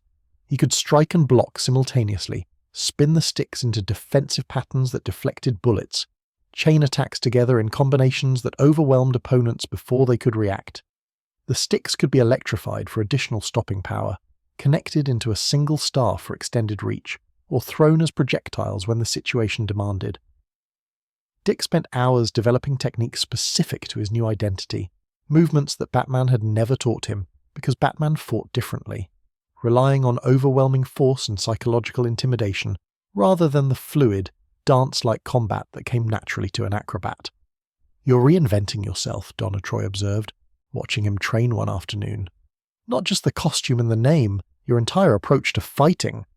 "Batman's style was designed for Batman," Dick replied, spinning through a complex kata that sent the sticks blurring through the air. "Overwhelming presence, controlled violence, making opponents so afraid that half of them surrender before the first punch lands. That was never really me. I was always adapting to fit his methods." "And Nightwing's methods?" Dick caught the sticks and grinned, a genuine smile, the first one that had felt natural in months. "Nightwing doesn't need people to be afraid of him. Nightwing just needs them to not be able to touch him." The debut was not planned. A crisis erupted in New York while Dick was still refining his new identity, still uncertain whether Nightwing was ready for public introduction. The Brotherhood of Evil had launched a coordinated assault on multiple targets across the city, and the Titans scrambled to respond. There was no time for costume changes or dramatic reveals. Dick grabbed the new suit because it was closest, and he did not think about implications until he was already swinging between skyscrapers, the bluebird symbol catching the light. His teammates noticed immediately. Wally did a double take at super speed, his perception allowing him to process the new costume in the fraction of a second between one step and the next. Donna's eyebrows rose in silent question. Corey's eyes widened with appreciation, and something warmer that Dick filed away to address later. "Nice threads," Roy commented over the communicator, loosing arrows at a cluster of Brotherhood soldiers. "Finally ditching the pixie boots." "Finally becoming who I'm supposed to be," Dick replied, and there was no bravado in the words, just quiet certainty. The battle was fierce, the Brotherhood better prepared than usual, but the Titans prevailed. They always did. And when the dust settled and the authorities arrived to take custody of the captured villains, the questions began. "Robin?" a reporter called out, microphone extended toward Dick as he emerged from the wreckage. "Can you comment on the new costume? Does this represent a change in your relationship with Batman?" Dick considered his response carefully. The whole world was watching, or would be, once the footage spread across news networks and social media. This was his chance to define himself, to announce his independence, to step once and for all out of Bruce's shadow. Robin was a child's name, he said, and his voice carried across the gathered crowd. "I'm not a child anymore. Call me Nightwing." The name spread like wildfire. Within hours, it was trending across every platform. Within days, the superhero community had integrated it into their lexicon, updating databases and adjusting protocols. Nightwing was real. Nightwing was here. And Nightwing was not Batman's sidekick. He was his own hero, operating on his own terms. Bruce's reaction was not what Dick expected. He had braced himself for criticism, for lectures about branding and legacy, for the cold disapproval that had characterized their final months together. Instead, Bruce said nothing. He simply observed, tracking Nightwing's activities through the same surveillance networks he used to monitor all potential threats, watching without comment as his former protégé established an independent career. When they finally spoke, weeks later, during a crisis that required both of their skills, Bruce's only acknowledgement was a slight nod as Dick landed beside him on a Gotham rooftop. "Nightwing," Bruce said, testing the name. "Kryptonian origin. Clark's influence, I assume." "Clark's story," Dick clarified. "My interpretation." Bruce was silent for a long moment, his cowled face unreadable. Then, almost imperceptibly, the corners of his mouth twitched upward. "It suits you." Coming from Batman, it was practically an endorsement. Coming from Bruce Wayne, from the man who had raised him, trained him, driven him away and never quite managed to express how much he regretted it. It was something close to love. Dick wanted to say more. He wanted to bridge the gap between them, to acknowledge the pain they had caused each other and find a path toward reconciliation. But this was not the time, and Bruce was not the person for emotional conversations. Some wounds healed slowly.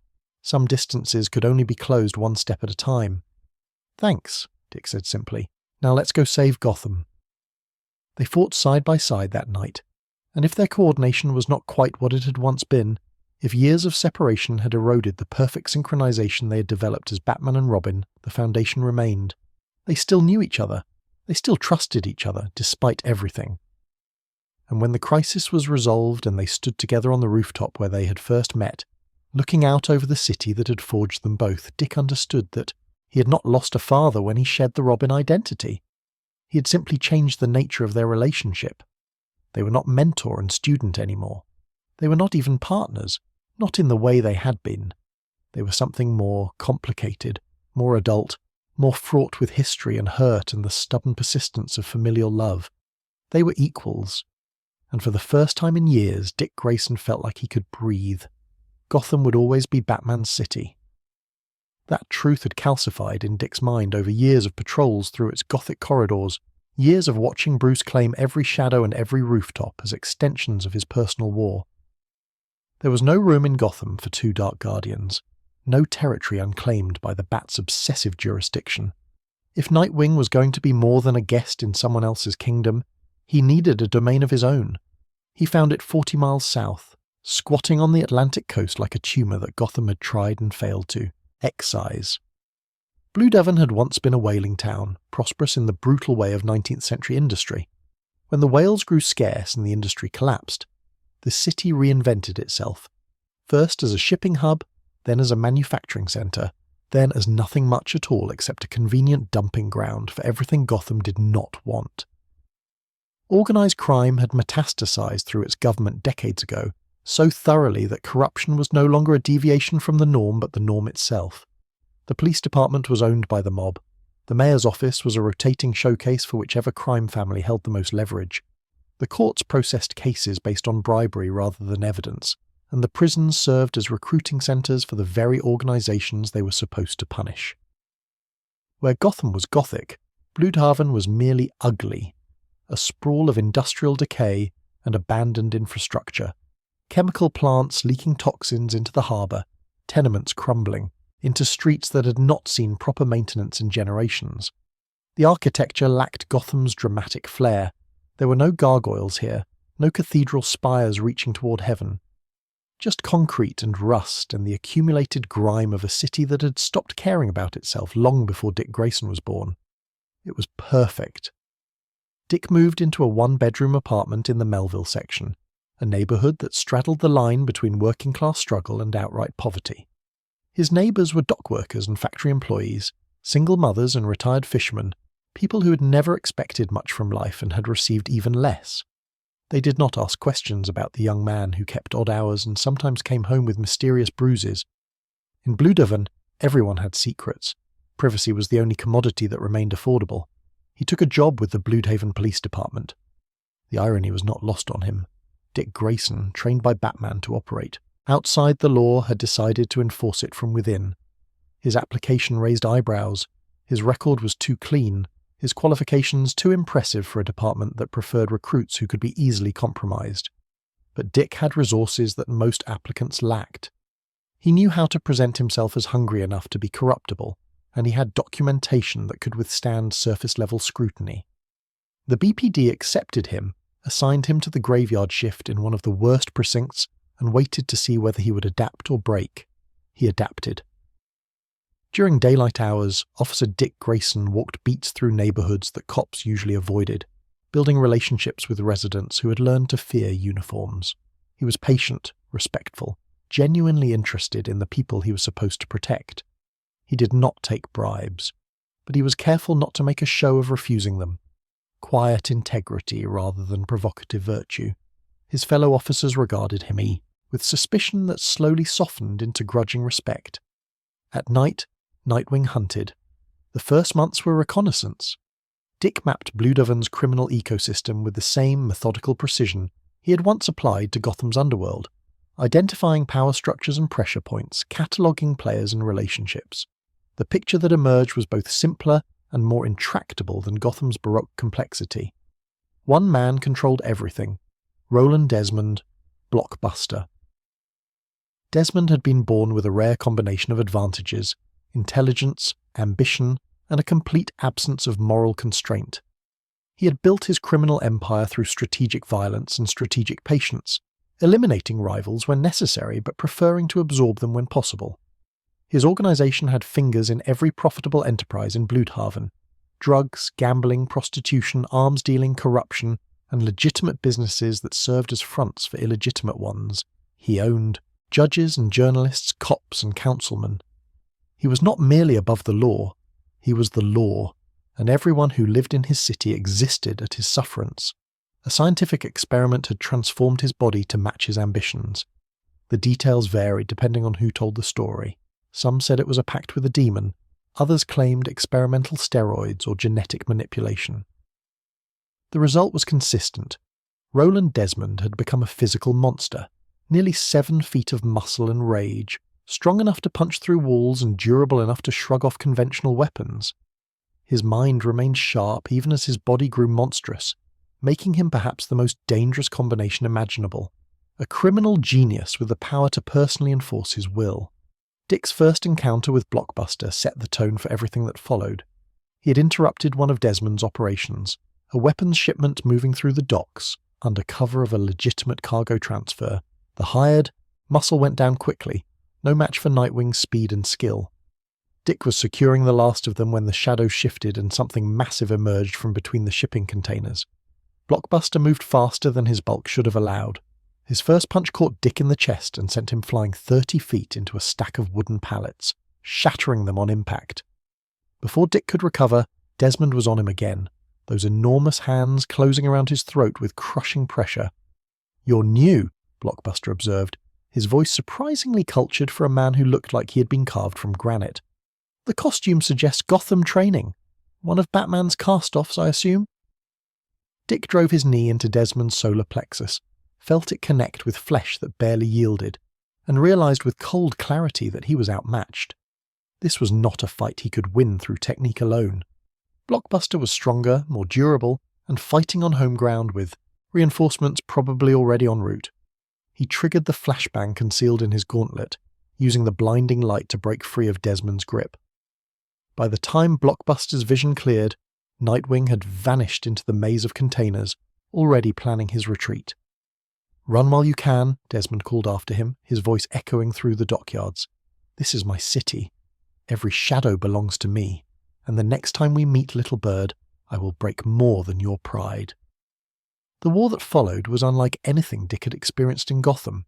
Batman's crusade was ideological, a one-man campaign against crime as a concept, fought through fear and deterrence, and the occasional dramatic intervention.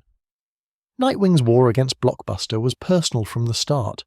Desmond did not merely want to defeat his new adversary, he wanted to destroy him utterly, to make an example so devastating that no other hero would ever consider challenging his rule. He began by targeting Dick's civilian life. Cops who had shown Dick friendliness found themselves transferred to worse assignments, or investigated for fabricated offences. His neighbours received visits from intimidating strangers asking questions about the young man in apartment 4C. His bank accounts developed mysterious problems. His mail disappeared. Small harassments designed to communicate a simple message: "I know who you are, and I can reach you anywhere." Dick responded by escalating his campaign against Blockbuster's operations. He hit drug shipments and money laundering operations, disrupted extortion rackets and gambling dens. He gathered evidence and delivered it to the few honest federal agents he could identify, building cases that even Bludovon's compromised courts could not easily dismiss. He was surgical where Batman was theatrical, patient where Bruce was relentless, targeting the Empire's infrastructure rather than its figurehead. The casualties mounted on both sides. Blockbuster's lieutenants learned to fear the darkness in ways they never had before. 3 of his most trusted captains were arrested in a single month, their operations exposed by evidence they could not explain. But Dick paid prices too. An informant who had trusted him was found dead in the harbour, a message carved into his chest. A fellow officer, one of the few genuinely decent cops in the precinct, was shot during what was clearly a setup, surviving only because Dick arrived in time to apply pressure to the wound. "You're not going to win this," his partner told him one night, her voice bitter with experience. "Blockbuster has been running this city since before you were born. He survived federal investigations, assassination attempts, everything anyone's ever thrown at him. What makes you think one guy in a costume is going to be different?"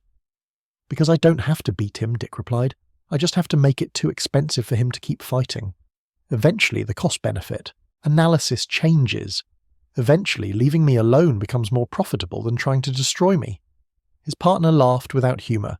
"You don't know Roland Desmond. For him, this stopped being about profit the moment you embarrassed him. Now it's about pride, and men like him will burn down the world before they admit they've been beaten." Barbara Gordon became his lifeline. Oracle, as she now called herself, operated from a clock tower in Gotham, her paralysis having transformed her from Batgirl into something arguably more powerful. Her network of information sources spanned the globe. Her hacking skills could breach systems that governments believed impenetrable. She had offered her assistance when Dick first announced his intention to relocate to Bludhaven, and as the war with Blockbuster intensified, her support became essential. Their communication was constant: voice links and data streams, real-time tactical analysis during combat, strategic planning during the quiet hours. Barbara guided him through Bludhaven's digital infrastructure, exposing hidden connections and buried secrets, providing the intelligence edge that helped balance Blockbuster's overwhelming local advantages. But their relationship was more than professional. The romantic tension that had simmered between them for years found new expression in late-night conversations. in the intimacy of voices shared across secure channels, in the trust that developed when two people depended on each other for survival. They did not define what they were becoming. Neither of them was ready for that. But the foundation was being laid for something deeper than partnership. "You're getting obsessed," Barbara told him one night, after a particularly brutal encounter had left him bleeding from a dozen small wounds. "I recognize the signs. I've watched Bruce go through it 100 times. You're making this personal." "Blockbuster made it personal when he started threatening my neighbours," Dick replied, wincing as he applied antiseptic to a cut on his forearm. "When he murdered my informant, when he put Torres in the hospital. And now you're doing exactly what he wants. He's not trying to beat you in a fair fight. He's trying to drag you down to his level, to make you so angry, so invested that you start making mistakes. That's how he wins, not by outfighting you, but by outweighting you." Dick knew she was right. He could feel the obsession growing, the way every setback fueled his determination, the way Blockbuster's face had begun to appear in his dreams alongside Tony Zuko and every other monster who had shaped his life through violence. He was losing perspective. He was becoming the kind of hero who let vendettas consume him. But knowing it and stopping it were different things.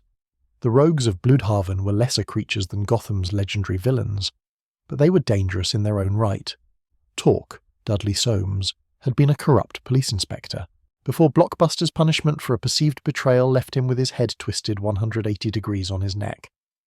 Somehow he survived, his anatomy rearranged into something grotesque and impossible, his sanity shattered into fragments that occasionally aligned into coherent malice.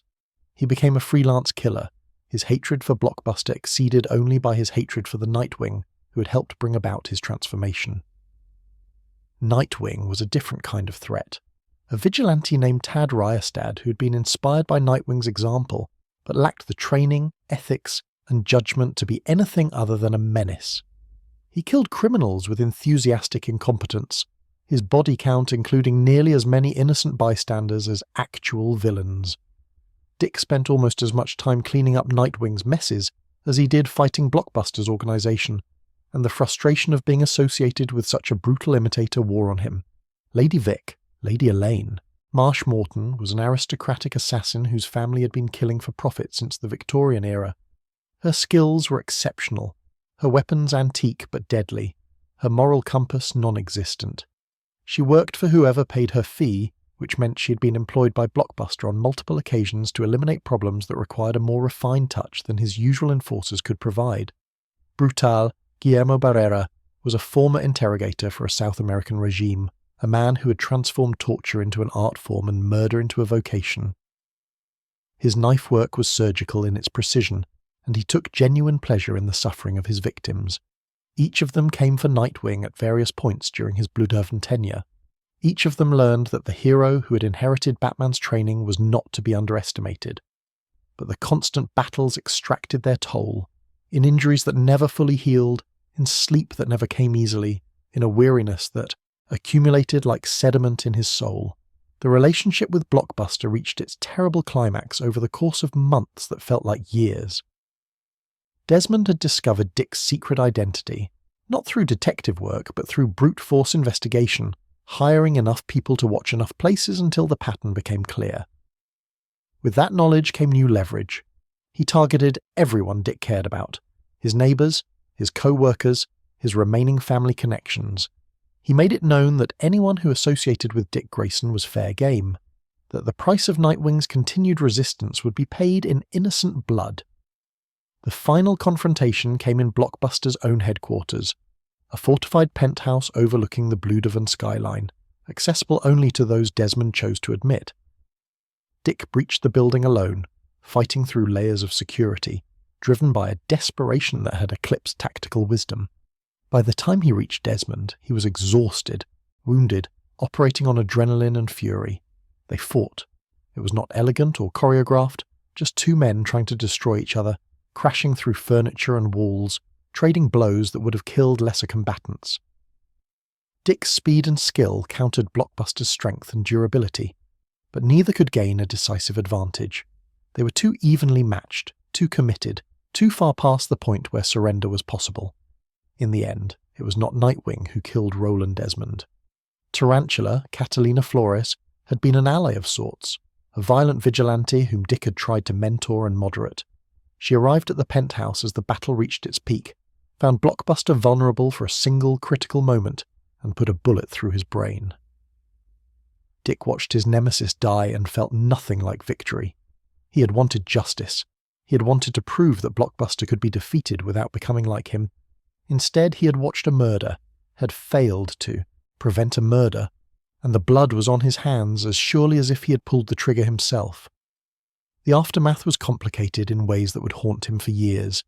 His relationship with Tarantula, already troubled, became something darker, a toxic entanglement born of shared trauma and mutual destruction. He made choices he would later struggle to understand, let alone justify. The hero who had always represented hope found himself drowning in a despair that seemed to have no bottom. And then Blüdhaven died. During the crisis that would later be called Infinite, the secret society of supervillains deployed their ultimate weapon against the city Dick had spent years trying to save.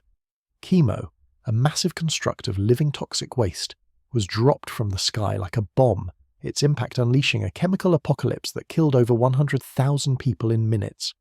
Dick was not in the city when it happened. He learned of the disaster from a news broadcast, watched the footage of the mushroom cloud rising over the skyline he had memorized, saw the reports of casualties climbing into numbers that defied comprehension. Everything he had built, everyone he had protected, the neighbors who had become friends, the informants who had trusted him, the ordinary people who had simply been trying to survive in a city that had never given them a fair chance. Gone. All of it. In the time it took Chemo to fall from the sky to the streets below, he returned to the ruins anyway, searched for survivors in the toxic wasteland that had been his home, found bodies instead, bloated and discoloured by chemical exposure, their faces frozen in expressions of terror and confusion. The apartment building where he had lived was rubble. The precinct where he had worked was a crater. The streets he had patrolled were rivers of poison, and the harbour was a mass grave. Nightwing had survived. Blüdhaven had not, and Dick Grayson was left to wonder whether any of it had mattered. The years of sacrifice, the battles won and lost, the lives saved one at a time while 100,000 waited to be erased in an instant. He carried that question with him when he finally left the ruins behind. It would be a long time before he found anything resembling an answer. They called him the heart of the DC universe, and like all hearts, he had been broken more times than he could count. Dick Grayson possessed a gift that neither training nor trauma had managed to destroy, the capacity to love openly, fully, without the defensive walls that guarded so many of his fellow heroes. Where Bruce armoured himself in isolation, and Clark maintained careful boundaries between his identities, Dick gave himself completely to the people he cared about. He loved with the same abandon he brought to the trapeze. Total commitment, absolute trust, the willingness to fall knowing that someone would be there to catch him. Sometimes they caught him. Sometimes they let him fall, and sometimes the catching was more complicated than the falling, leaving both parties wounded in ways that took years to heal. Barbara Gordon had been there from nearly the beginning. She was Commissioner Gordon's daughter, a librarian by day and Batgirl by night, and Dick had been 14 years old when they first met. Robin to her newly minted vigilante, both of them operating in Batman's orbit without quite belonging to it. The attraction was immediate and mutual, a spark of recognition between two young people who understood each other in ways that civilians never could. Their early relationship was a dance of near misses and interrupted moments, a kiss on a rooftop after a successful mission, never discussed afterward, lingering glances during Justice League briefings, the particular chemistry that developed between partners who trusted each other with their lives, but could not quite find the courage to risk their hearts. Barbara was brilliant in ways that complemented Dick's instincts, analytical where he was intuitive, methodical where he was improvisational. She challenged him intellectually, refused to be impressed by charm alone, demanded that he engage with her as an equal rather than a conquest. He found himself wanting to be better when she was watching, wanting to prove that the class clown persona concealed depths worth exploring, but timing conspired against them. When Dick was ready to commit, Barbara was focused on her career, first as Batgirl, then as a congressional aide, then as the information broker who would become Oracle. When Barbara was ready, Dick was entangled with someone else, or stationed in another city, or consumed by a crisis that left no room for romance. They circled each other for years, coming close enough to touch before circumstances pulled them apart again. The Joker's bullet changed everything. The night that Barbara was shot, paralysed from the waist down, her career as Batgirl ended in a single act of senseless cruelty. Dick was not there. He learned about it afterward through channels, and the guilt of his absence compounded the horror of what had happened. He wanted to go to her immediately, to offer comfort, to be present in the way he had not been when it mattered. But Barbara pushed everyone away in those early months, including him. Especially him. She needed to grieve the loss of the life she had known, and she needed to do it without witnesses. When she emerged from that darkness, she had transformed. Oracle was not Batgirl's replacement, but her evolution. A hero who operated through information rather than action, whose reach extended further than any single vigilante could achieve. Barbara had taken the worst thing that ever happened to her and forged it into something powerful, something that made her more essential to the superhero community than she had ever been before. Dick fell in love with her all over again, not despite her disability, not in spite of it, but because of the strength and resilience it revealed. He saw the woman behind the mask more clearly than he ever had, and what he saw took his breath away. Their relationship finally solidified during his Blue-Dove years, when Oracle served as his mission control and confidant. The physical distance paradoxically brought them closer. Without the complications of proximity, they could focus on the connection itself. They talked for hours every night, sharing fears and hopes, and the accumulated weight of lives spent fighting for a world that rarely thanked them. They fell in love through words before they fell in love through touch. The proposal happened on a rooftop because some traditions were worth honouring. Dick had planned an elaborate setup. Candles, flowers, a speech rehearsed so many times he had worn grooves in his memory. But when the moment came, all the preparation fell away. He simply knelt before the woman he loved and asked her to spend forever with him. She said yes. The wedding never happened. Crisis intervened, as it always did. Not one crisis, but several, piling on top of each other until the ceremony became an impossibility repeatedly postponed. And somewhere in that postponement, in the accumulated stress and distance and compromise, the relationship began to fracture. They never officially ended it. They simply drifted apart, the yes maybe becoming a silence that neither of them knew how to break. Dick would carry Barbara Gordon in his heart for the rest of his life. She was his constant, his touchstone, the person he measured all others against. Even when they were apart, even when they were with other people, some part of him was always waiting for the timing to finally align. Coriander was everything Barbara was not, and Dick loved her just as completely. Starfire arrived on Earth as a refugee from cosmic tyranny, an alien princess whose world had been torn apart by her own sister's betrayal. She was pure emotion given physical form, passionate, fierce, incapable of the restraint that Earth's cultures demanded. Her powers came from joy, from the unbridled experience of feeling, and she loved with an intensity that was almost frightening to someone raised in Bruce Wayne's shadow. Dick met her during the Titans' middle period, when the team was evolving from sidekick alliance into something more mature. Corey joined seeking asylum and found family. She offered herself to the team without reservation, her loyalty absolute once given. She and Dick collided like matter and antimatter, their differences generating heat that neither could resist. Where Barbara challenged Dick intellectually, Corey challenged him emotionally.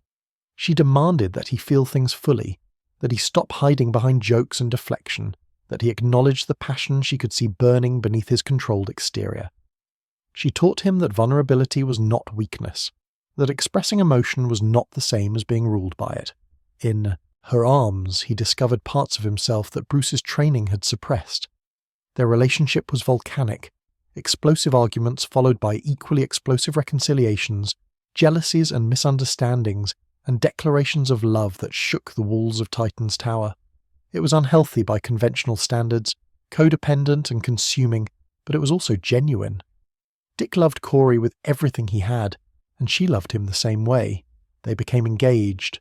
The wedding was planned, the guests invited, the ceremony prepared. And then Raven, their teammate, their friend, corrupted by her father's demonic influence, intervened. The wedding became a disaster, the relationship a casualty of forces beyond either of their control. Corey left Earth to reclaim her throne on Tamaran, and Dick was left alone again, wondering if love was something he was simply destined to lose. The triangle between Dick, Barbara and Corey would persist for decades in various forms. Comic readers debated endlessly which relationship was more authentic, which woman was Dick's true soulmate. The answer, perhaps, was that both were, that Dick Grayson's capacity for love was large enough to encompass multiple genuine connections, each valid in its own way, none diminishing the others. Beyond romance, Dick built a network of friendships that became the foundation of his adult life. Wally West was his brother in everything but blood. The two had grown up together in the superhero community, graduated from sidekick status together, supported each other through every crisis and transformation. Wally understood the specific pressures of inheriting a legacy, of living in a mentor's shadow, of trying to become your own person while honouring what came before. They could talk for hours or sit in comfortable silence. They could disagree violently and reconcile without explanation. Their friendship was the kind that survived distance and time, always resuming exactly where it left off regardless of how long the interruption. Roy Harper walked a darker path, his struggles with addiction creating distance that neither of them wanted but neither could prevent. Dick watched his friend self-destruct in slow motion, offering help that was sometimes accepted and often rejected, refusing to abandon him even when Roy seemed determined to push everyone away. Their friendship survived things that should have destroyed it: lies and betrayals, relapses and recoveries, the particular cruelty that addicts sometimes inflict on the people who love them most. Dick never gave up on Roy. He never would. Donna Troy was the sister he had never had. Their bond transcended romantic potential. They had considered it, briefly, in the way that close friends sometimes did, and decided by mutual agreement that what they had was more valuable than what they might have. Donna grounded him when he spiraled, challenged him when he grew complacent, celebrated his victories and mourned his losses as if they were her own. She was his family, chosen rather than assigned, and that choice made the relationship more meaningful than biology ever could. The Bat family presented its own complicated dynamics. Jason Todd's death shattered something in Dick that he had not known could break. He had never been close to his replacement. Their relationship had been defined by resentment and competition, by the shadow of the Robin mantle that both of them had worn. But Jason had still been his brother, still been a child who deserved better than the violent end the Joker had given him. Dick carried guilt for the distance between them, for the opportunities to connect that he had let slip away, for the fraternity he had denied because his pride was wounded. When Jason returned, resurrected through mechanisms that defied easy explanation, transformed into the Red Hood, a vigilante whose methods made even Batman look restrained, Dick's guilt curdled into something more complicated. He wanted to save Jason, to pull him back from the edge he was dancing along. But Jason did not want to be saved, not by Dick, not by anyone wearing the symbol of the family he believed had failed him. Their encounters were confrontational more often than not, violence barely restrained by the memory of who they had once been to each other. And yet there were moments when the old connection surfaced, a joke that landed, a memory shared, a crisis where they fought together instead of against each other. Dick never stopped believing that Jason could be redeemed. It was, perhaps, the most frustrating expression of his relentless optimism. Tim Drake was different. Tim had sought out the Robin mantle deliberately, had figured out Batman's identity through detective work, and presented himself as a necessary component of the Dark Knight's mission. He was brilliant, methodical, more similar to Bruce in temperament than Dick had ever been. And somehow, against all odds, Dick found himself becoming the big brother he had never had the chance to be with Jason. Their relationship was built on mutual respect rather than shared trauma. Tim looked up to Dick as the original, the proof that Robin could become something greater. Dick saw in Tim the potential he had once possessed, tempered by a wisdom that seemed to exceed his years. He mentored Tim willingly, sharing techniques and strategies and the accumulated wisdom of his own journey from sidekick to hero. When Tim struggled, Dick was there. When Tim succeeded, Dick celebrated. It was the healthiest sibling relationship the Bat family had ever produced. And then there was Damian. Bruce's biological son arrived like a grenade thrown into the family dynamic. Arrogant, violent, trained by the League of Assassins to view human life as expendable. He was everything Dick despised. Elitist, cruel, dismissive of the values that defined heroism. Their early encounters were disastrous. Damien's contempt meeting Dick's frustration in collisions that benefited no one. The transformation came later, when circumstances forced them into partnership. Dick, wearing the Batman cowl during Bruce's absence, took Damien as his Robin, a decision that seemed insane to everyone who knew them both. But Dick saw something in the angry child that others missed: loneliness. Damien had been raised as a weapon, trained to believe that love was weakness and connection was vulnerability. He did not know how to be part of a family because no one had ever shown him. Dick showed him. Their dynamic inverted the traditional Batman and Robin relationship. Dick's Batman was lighter, more prone to humour, more willing to engage with the world beyond the mission. Damien's Robin was grimmer, more serious, perpetually frustrated by his mentor's apparent lack of gravitas. But beneath the surface tension, something genuine developed. Damien began to trust. Damien began to care. Damien began, slowly and painfully, to become the hero he had the potential to be. When Bruce returned and Dick stepped back from the cowl, his relationship with Damien endured.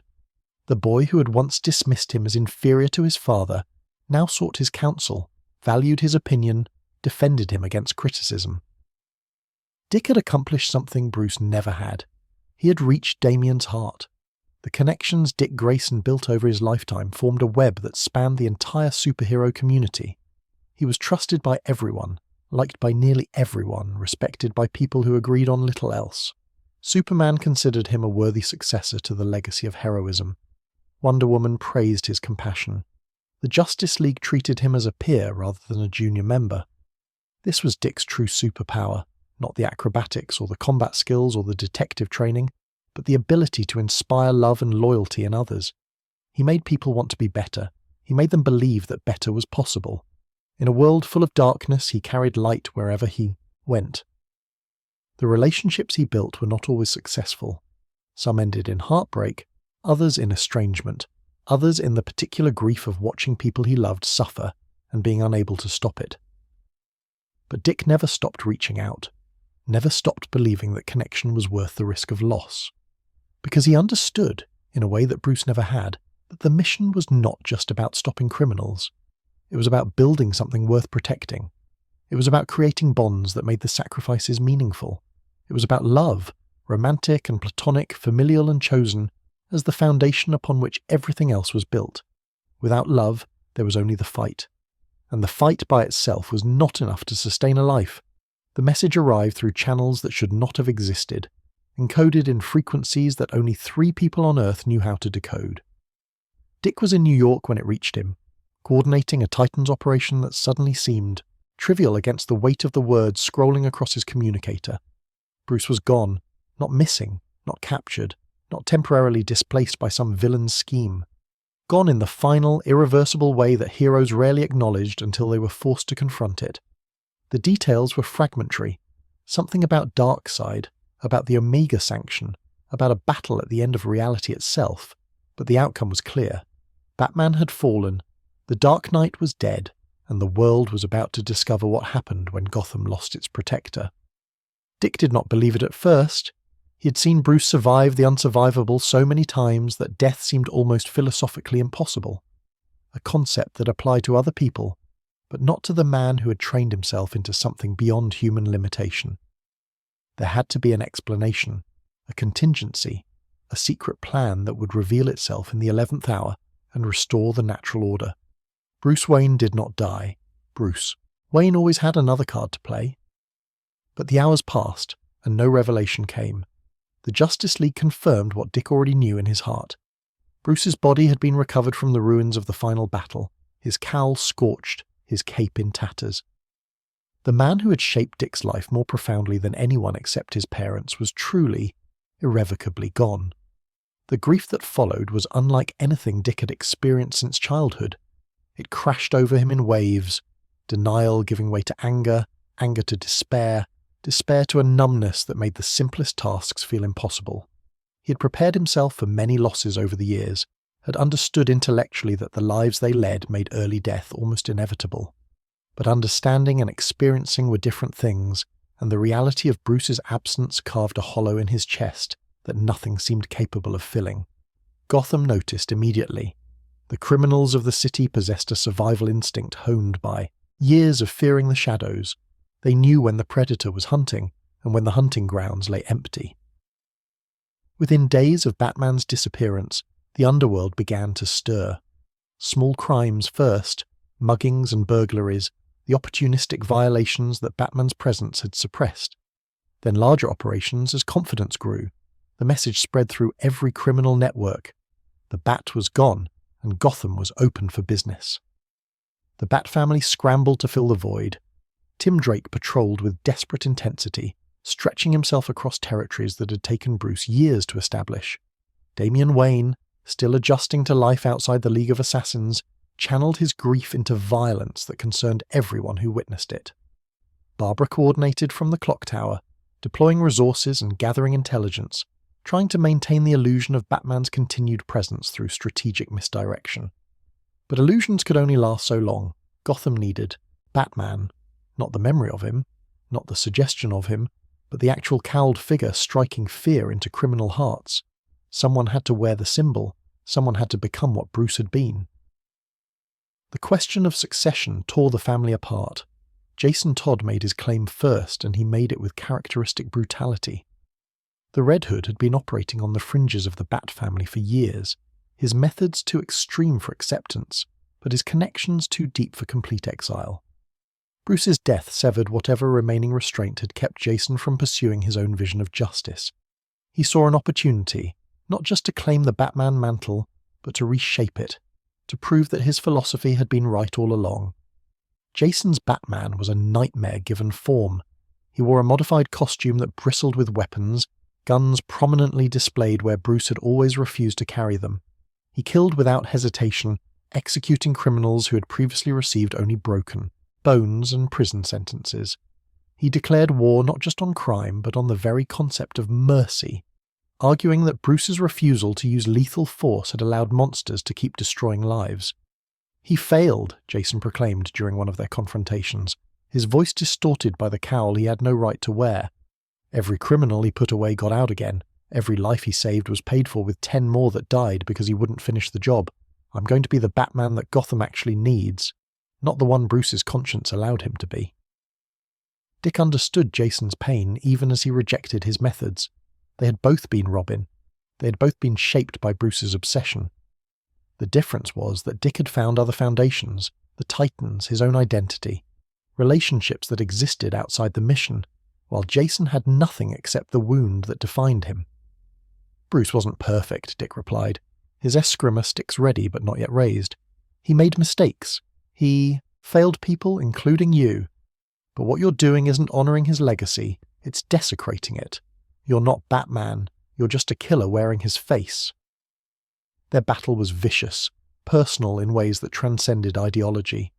Brothers fighting over their father's grave, each believing they were protecting something sacred while destroying something precious.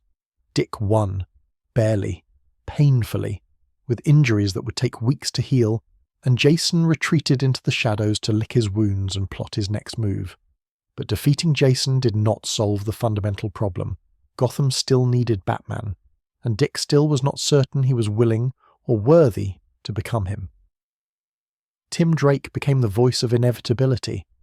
The third Robin had always possessed a strategic mind that saw patterns others missed.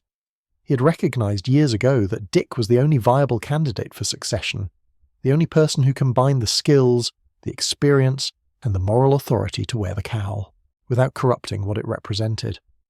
Now, with Bruce gone and Jason's violent claim rejected, Tim made his case with the methodical persistence that characterized everything he did. "You're the only one who can do this," Tim told Dick during one of their late-night conversations in the Batcave, conversations that had become a regular occurrence as they both processed their grief. "Not me. I'm not ready, and honestly, I don't know if I ever will be. Not Damian. He's too young, too unstable, too shaped by the League's methods. Not Jason, obviously. That leaves you." "Maybe it doesn't have to be anyone," Dick replied. though even he heard the weakness in the argument. Maybe Batman was Bruce. Maybe trying to continue without him is just pretending. You know that's not true. Batman is bigger than any one person. That's the whole point. Bruce created a symbol that could outlast him, that could inspire fear and hope, regardless of who wore it. The symbol still matters. Gotham still needs it. And right now, you're the only one who can carry it without dropping it. Dick stared at the costume in its case. The cowl and cape, the armor and the belt, the accumulated weight of everything Bruce had built over decades of sacrifice. He remembered being 8 years old, standing in this same cave, learning that the man who had taken him in was also the creature that criminals feared. He remembered swearing that he would never become Batman, that Nightwing was his identity, and he would defend it against all alternatives. But circumstances had changed. Bruce was dead. Gotham was bleeding. And sometimes the promises we make to ourselves become less important than the promises we owe to others. "I need time," Dick said finally. "Take whatever time you need," Tim replied, "but don't take too long. The city can't wait forever." The decision crystallized during a crisis that would have been routine for Batman, but nearly proved fatal without him. A coalition of Gotham's second-tier villains, Firefly, Killer Moth, Ratcatcher, others who had always operated in the shadows of the major rogues, had formed an alliance to exploit the power vacuum. Their assault on the city's infrastructure was coordinated and devastating. Fires in the financial district, vermin swarming through the subway system, chaos multiplying faster than the remaining heroes could contain it. Dick fought alongside Tim and Damian, the three of them stretched impossibly thin, taking damage they could not afford and making mistakes that Bruce would never have made. They were losing. The city was falling apart around them, and Dick realized in the heat of that desperate battle that his reluctance to accept the cowl was not humility. It was fear.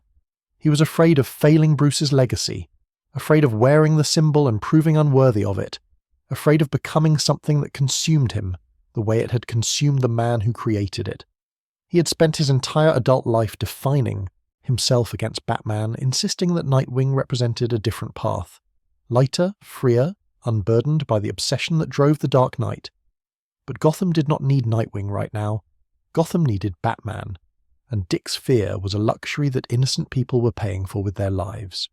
He made his choice in the space between one heartbeat and the next. Activating his communicator, he called Alfred. "Prepare the suit," he said. "I'm coming home."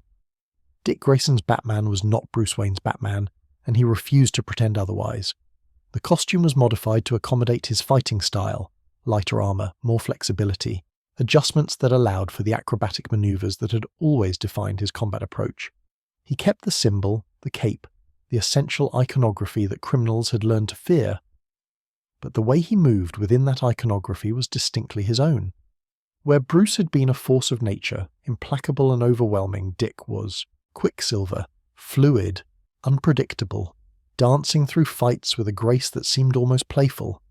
He smiled. That was the detail that confused everyone who encountered the new Batman, allies and enemies alike. The Dark Knight had always been grim, his mouth a thin line of perpetual disapproval. Dick's Batman actually looked like he enjoyed himself sometimes.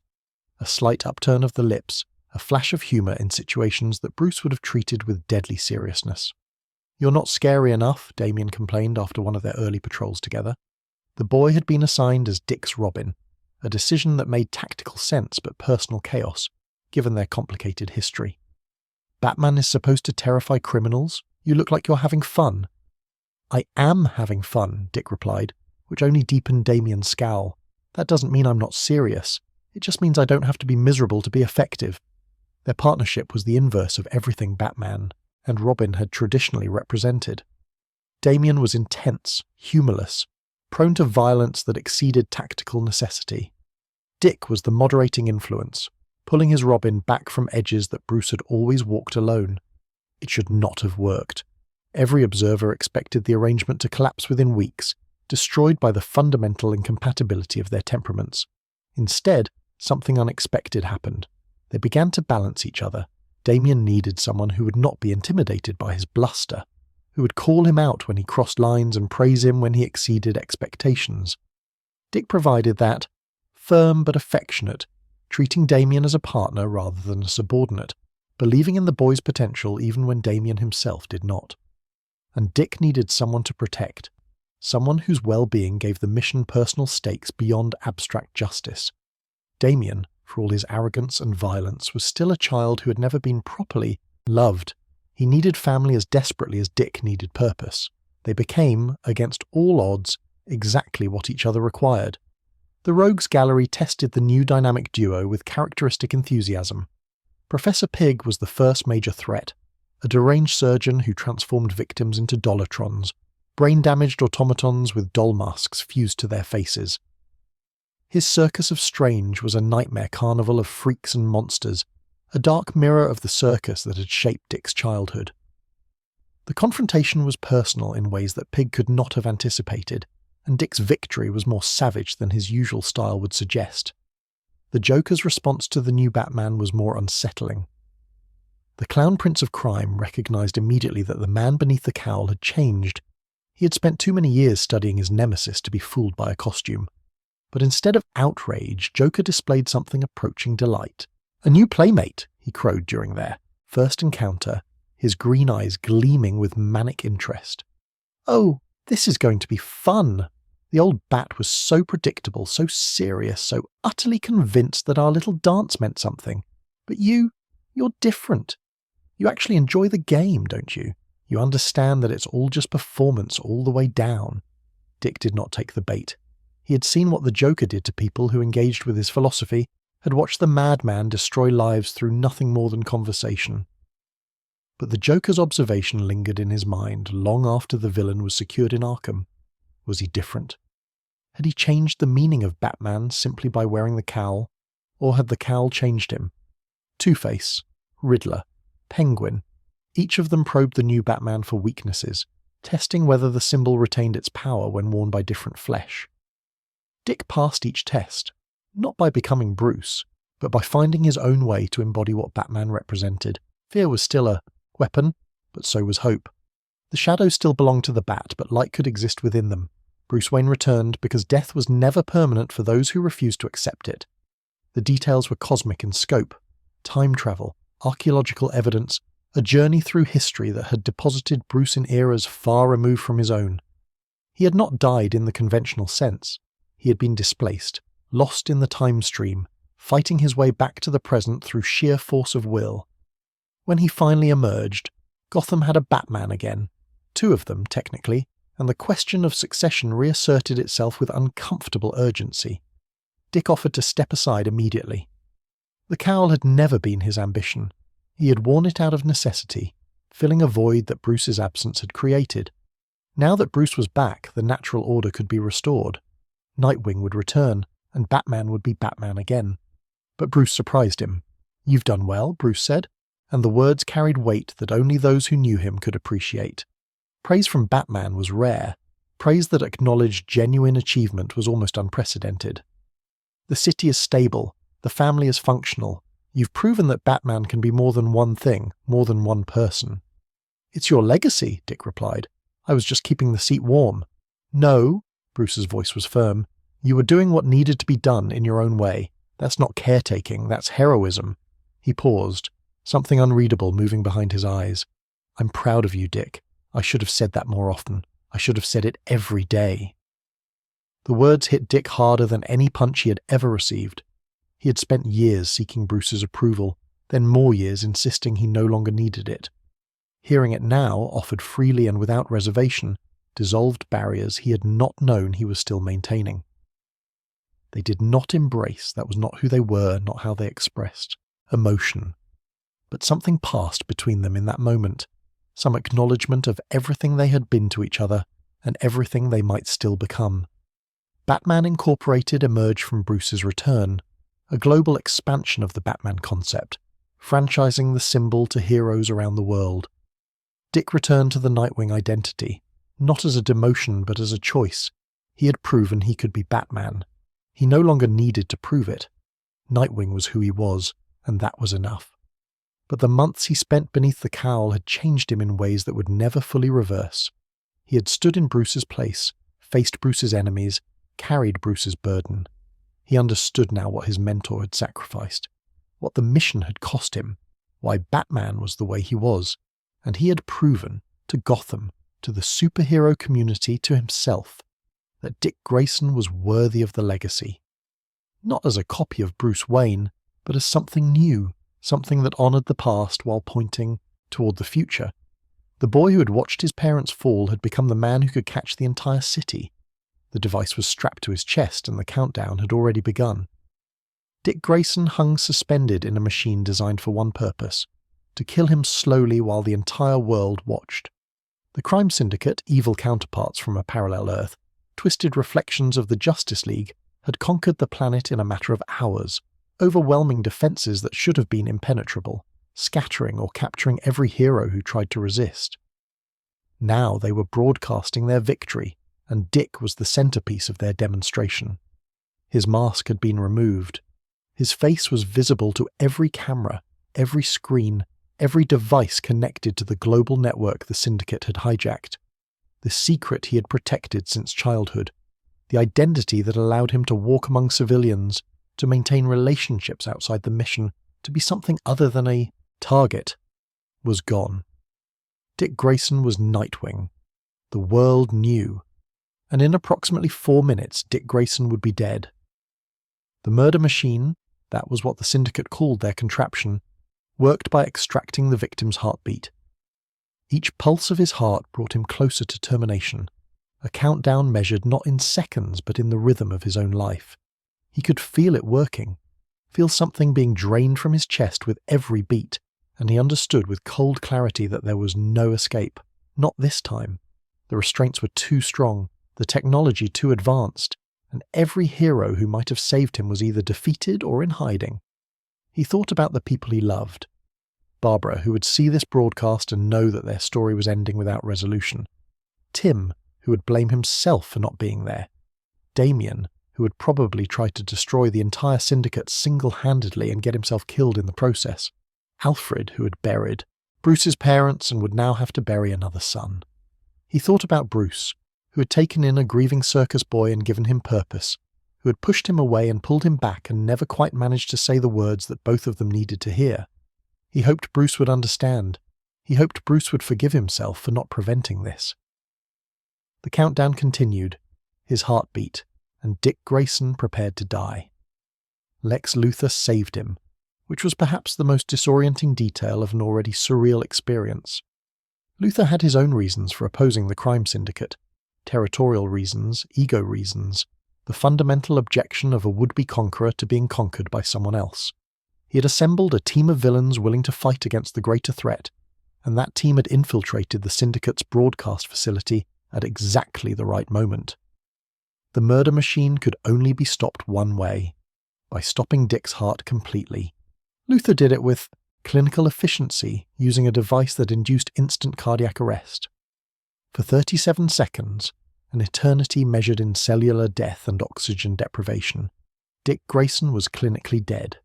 His heart stopped, the machine stopped, and then Luthor restarted him, defibrillation paddles bringing him back from the threshold he had crossed. Dick woke gasping, disoriented, his chest burning with the after-effects of what had been done to him. The first thing he saw was Luthor's face, smug with the satisfaction of having saved an enemy. "You're welcome," Luthor said. "Try not to make me regret it." The syndicate was eventually defeated, reality restored to something approaching normalcy. But the damage had been done. Dick Grayson's identity was public knowledge, broadcast to billions of viewers, recorded and archived and impossible to erase. Nightwing could not exist when everyone knew the face beneath the mask. The career Dick had built over 2 decades, the hero he had become, the symbol he had created, all of it was compromised beyond repair. Bruce found him in the Batcave 2 days after the crisis ended, staring at the Nightwing costume in its display case like a mourner at a funeral. "There might be a way," Bruce said without preamble, "a way to salvage something from this." Dick did not turn around. "Unless you can erase the memory of everyone on Earth, I don't see how." Not erase. Redirect. Bruce moved to stand beside him, both of them facing the costume that represented everything Dick had been. "The world saw you die. Luthor's intervention was not broadcast. As far as anyone knows, the murder machine completed its work. We can use that. Let Dick Grayson stay dead. Let Nightwing become a martyr. And you can become something else. Someone else. You want me to fake my own death? I want you to have options." Bruce's voice was carefully neutral, the tone he used when presenting analyses rather than orders. "There's an organization called Spiral, intelligence agency, international scope focused on metahuman threats. They've been trying to recruit from the superhero community for years. With your training, your skills, your ability to operate without powers, you'd be exactly what they're looking for." Dick finally turned to face him. "You want me to become a spy? I want you to survive. The details are up to you." The funeral for Dick Grayson was small and private, attended only by those who knew the truth, which was to say, almost no one. The Bat family gathered in the Wayne Manor Cemetery, standing around an empty coffin while Alfred read words that meant nothing because the person they were mourning was watching from the shadows. It was strange, witnessing his own burial. Dick felt disconnected from the grief around him, as if he were watching a play about someone else's death. Barbara wept, and he wanted desperately to go to her, to tell her he was alive, that this was all a deception that would eventually end. But Bruce had been clear: the fewer people who knew the truth, the safer everyone would be. The world believed Dick Grayson was dead. That belief was his only protection. He left Gotham that night, travelling under a false identity to a rendezvous point Bruce had arranged. A woman was waiting for him there, tall, dark-haired, with the bearing of someone who had been trained to kill, and had done so more times than she cared to count. "Helena Bertinelli," she introduced herself. "Matron of Spiral. We have a lot to discuss, Mr. Grayson." Dick studied her carefully, searching for tells that might reveal her true intentions. Helena Bertinelli was a name he recognized. She had operated as the Huntress in Gotham years ago, a vigilante whose methods had put her at odds with Batman's code. That she was now running an international spy agency suggested a career trajectory almost as strange as his own. "I understand you're recruiting," Dick said. "I'm offering an opportunity." Helena's smile did not reach her eyes. "Spiral has resources that no single hero can match. Global reach, advanced technology, intelligence networks that penetrate every government on Earth. We do the work that capes and cowls can't do. The quiet work, the necessary work, the work that keeps the world stable without anyone knowing we exist. And what do you want from me? Your skills, your training, your connections to the superhero community." Helena leaned forward slightly, her gaze intense. "The age of metahumans is just beginning, Mr. Grayson. Powers that were once rare are becoming common. Threats that were once manageable are becoming existential. Spiral needs people who understand that world from the inside. People who can move between the shadows and the spotlight. And if I refuse, then you walk away and we never speak again. But consider what you're walking away to. Dick Grayson is dead. Nightwing is compromised. What exactly do you have left?" It was a brutal question, and Dick did not have a good answer. He had built his entire identity around being a hero, around the mask and the mission and the family that fought alongside him. Without those things, who was he? A circus orphan with no living relatives, no civilian career, no existence that did not depend on secrets that were no longer secret. Spiral was not what he would have chosen, but it was something. It was a way to keep fighting, to keep making a difference, even if the methods were different, and the moral clarity was muddier than he preferred. "Tell me more," he said. Spiral's history was tangled with the history of the superhero age itself. The organization had been founded in the aftermath of the Second World War, when governments around the world realized that conventional intelligence methods were inadequate for a world that now included people who could fly, read minds, or punch through walls.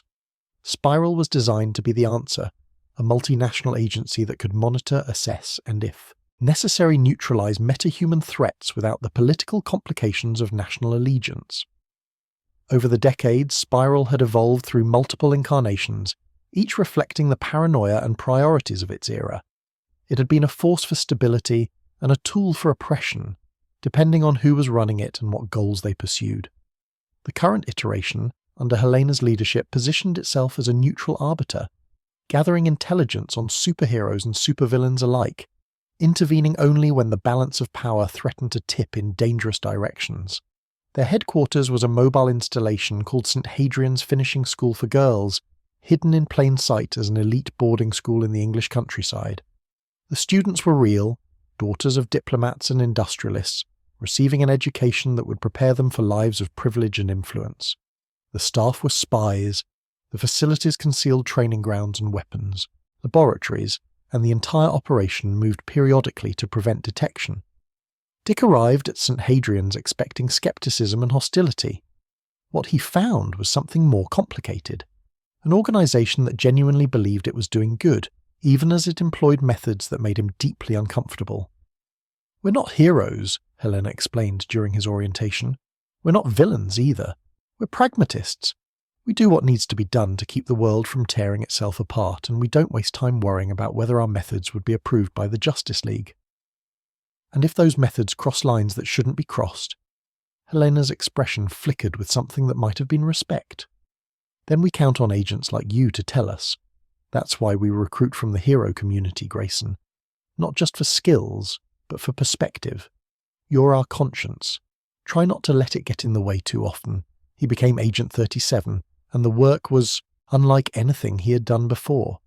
Spiral's technology included hypnos, implants that scrambled facial recognition, making agents appear as generic, forgettable faces to anyone who saw them. Dick could walk through crowds without being recognized, could stand in front of cameras without his image being captured, could interact with people who had known him for years without triggering any memory of their connection. It was liberation and loss in equal measure, freedom from the burden of his exposed identity, purchased at the cost of the human connections that identity had enabled. His missions took him across the globe, Cairo and Tokyo, Moscow and Buenos Aires, locations that blurred together in a montage of airports and safe houses and encrypted communications.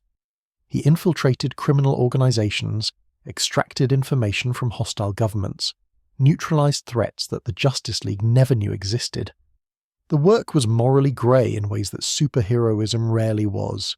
He lied, constantly, manipulated people who trusted him, sometimes allowed smaller evils to persist in service of preventing larger ones.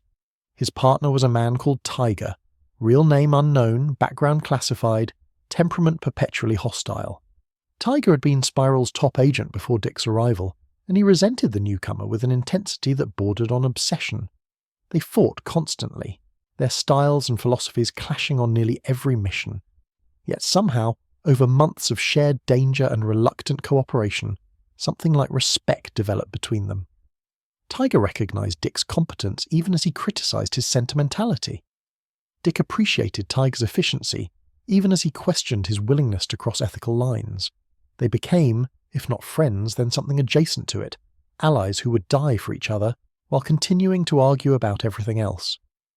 "You're wasted here," Tiger told him after a particularly brutal mission in Kaznia. "All that training, all that potential, and you spend half your time worrying about collateral damage. Spiral needs agents who can make hard choices without second-guessing themselves." "Spiral needs agents who remember why they're making those choices," Dick replied. "The moment we stop questioning, we become the thing we're supposed to be fighting." Tiger snorted, but he did not argue further. It was, for him, practically an endorsement. The rot at Spiral's core revealed itself gradually, through missions that seemed too convenient and intelligence that proved too accurate. Dick began noticing patterns, operations that benefited certain interests while claiming neutrality, agents who disappeared without explanation, records that had been altered to conceal uncomfortable truths. He started investigating quietly, using skills that Batman had taught him years ago, following threads that led deeper into the organization's hidden history. What he found was worse than corruption. Spiral's founders had embedded something monstrous in its structure, a secret agenda that had survived every leadership change, every reformation, every attempt to clean house. The organization was not merely monitoring metahumans, it was collecting their secrets, their weaknesses, their identities, building a database that could be used to destroy the entire superhero community if it ever fell into the wrong hands, and someone was planning to ensure it fell into exactly those hands. The conspiracy went all the way to the top, not Helena, who proved to be as horrified by the revelation as Dick was, but factions within Spiral that had been working toward this moment for decades. They had recruited Dick specifically because of his connections, using him to gather intelligence on heroes who would never have trusted a stranger.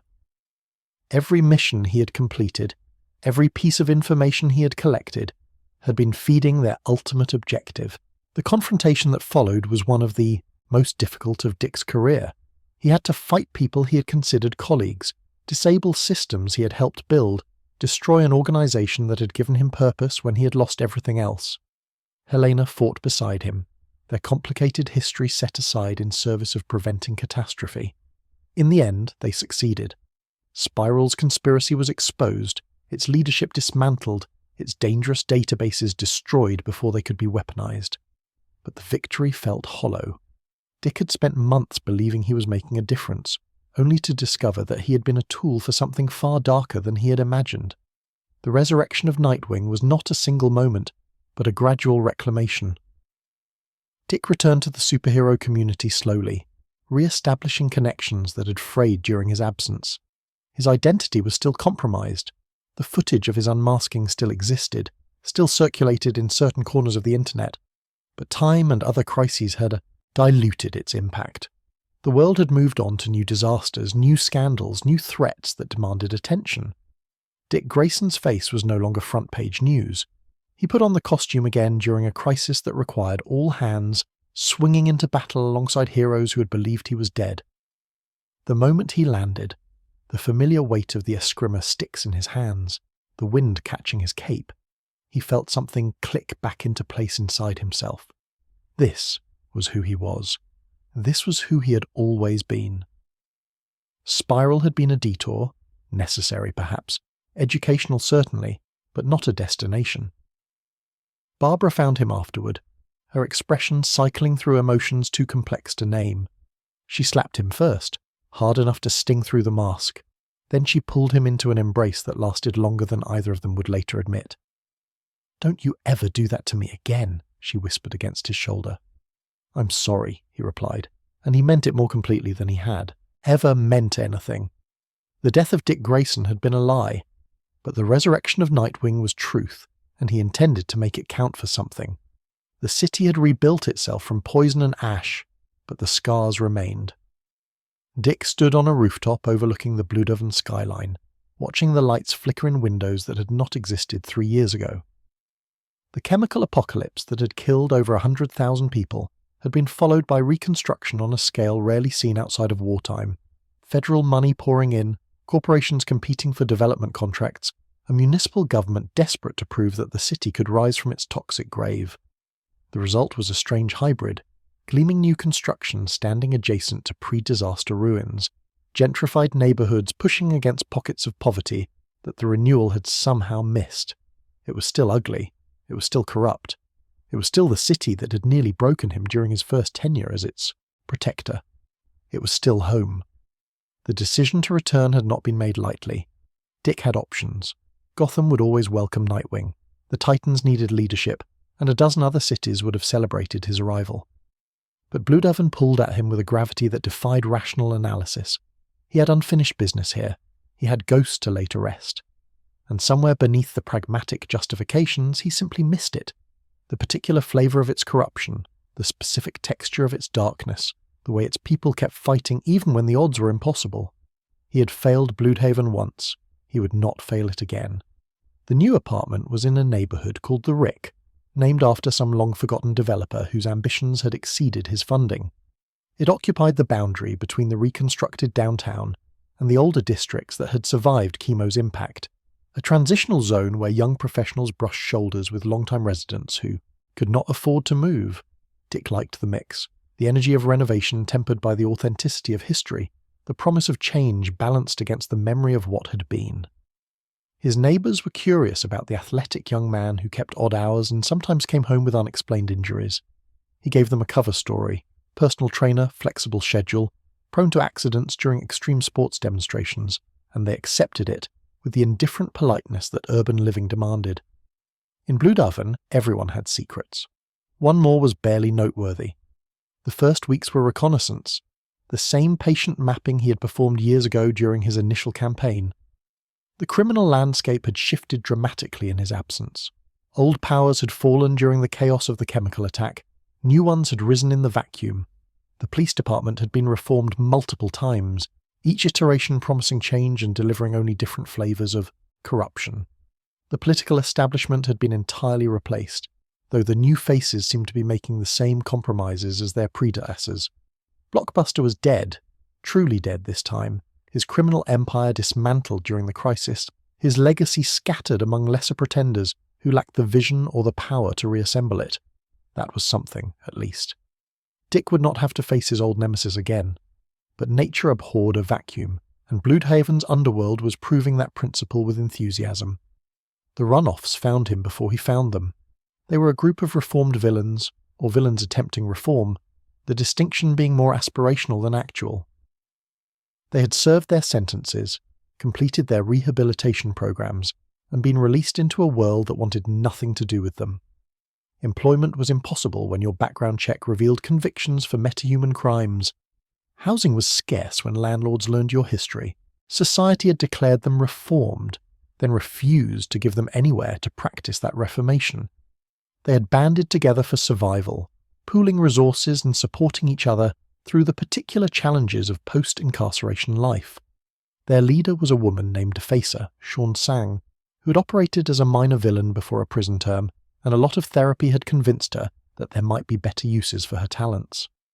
Dick encountered them during a routine patrol, interrupting what appeared to be a gang assault on a group of vulnerable targets. He was halfway through disabling the attackers when he realized that the victims were fighting back with professional competence, that the gang members were actually corrupt cops who had been shaking down former convicts, and that he had completely misread the situation. "Nightwing," Shawn said, wiping blood from a split lip. "I've heard of you. The hero who thinks everyone deserves a second chance." "Depends on what they do with it," Dick replied, his Eskrima stick still ready despite the apparent resolution of the conflict. "Fair enough." She gestured at her companions, a motley collection of people whose body language suggested training and trauma in equal measure. "We're trying to do something with ours. It's harder than anyone told us it would be." Dick looked at them, really looked, the way Bruce had taught him to assess threats, and the way his own instincts had taught him to assess people. He saw desperation and determination, shame and defiance, the particular exhaustion of those who had been fighting uphill battles for too long.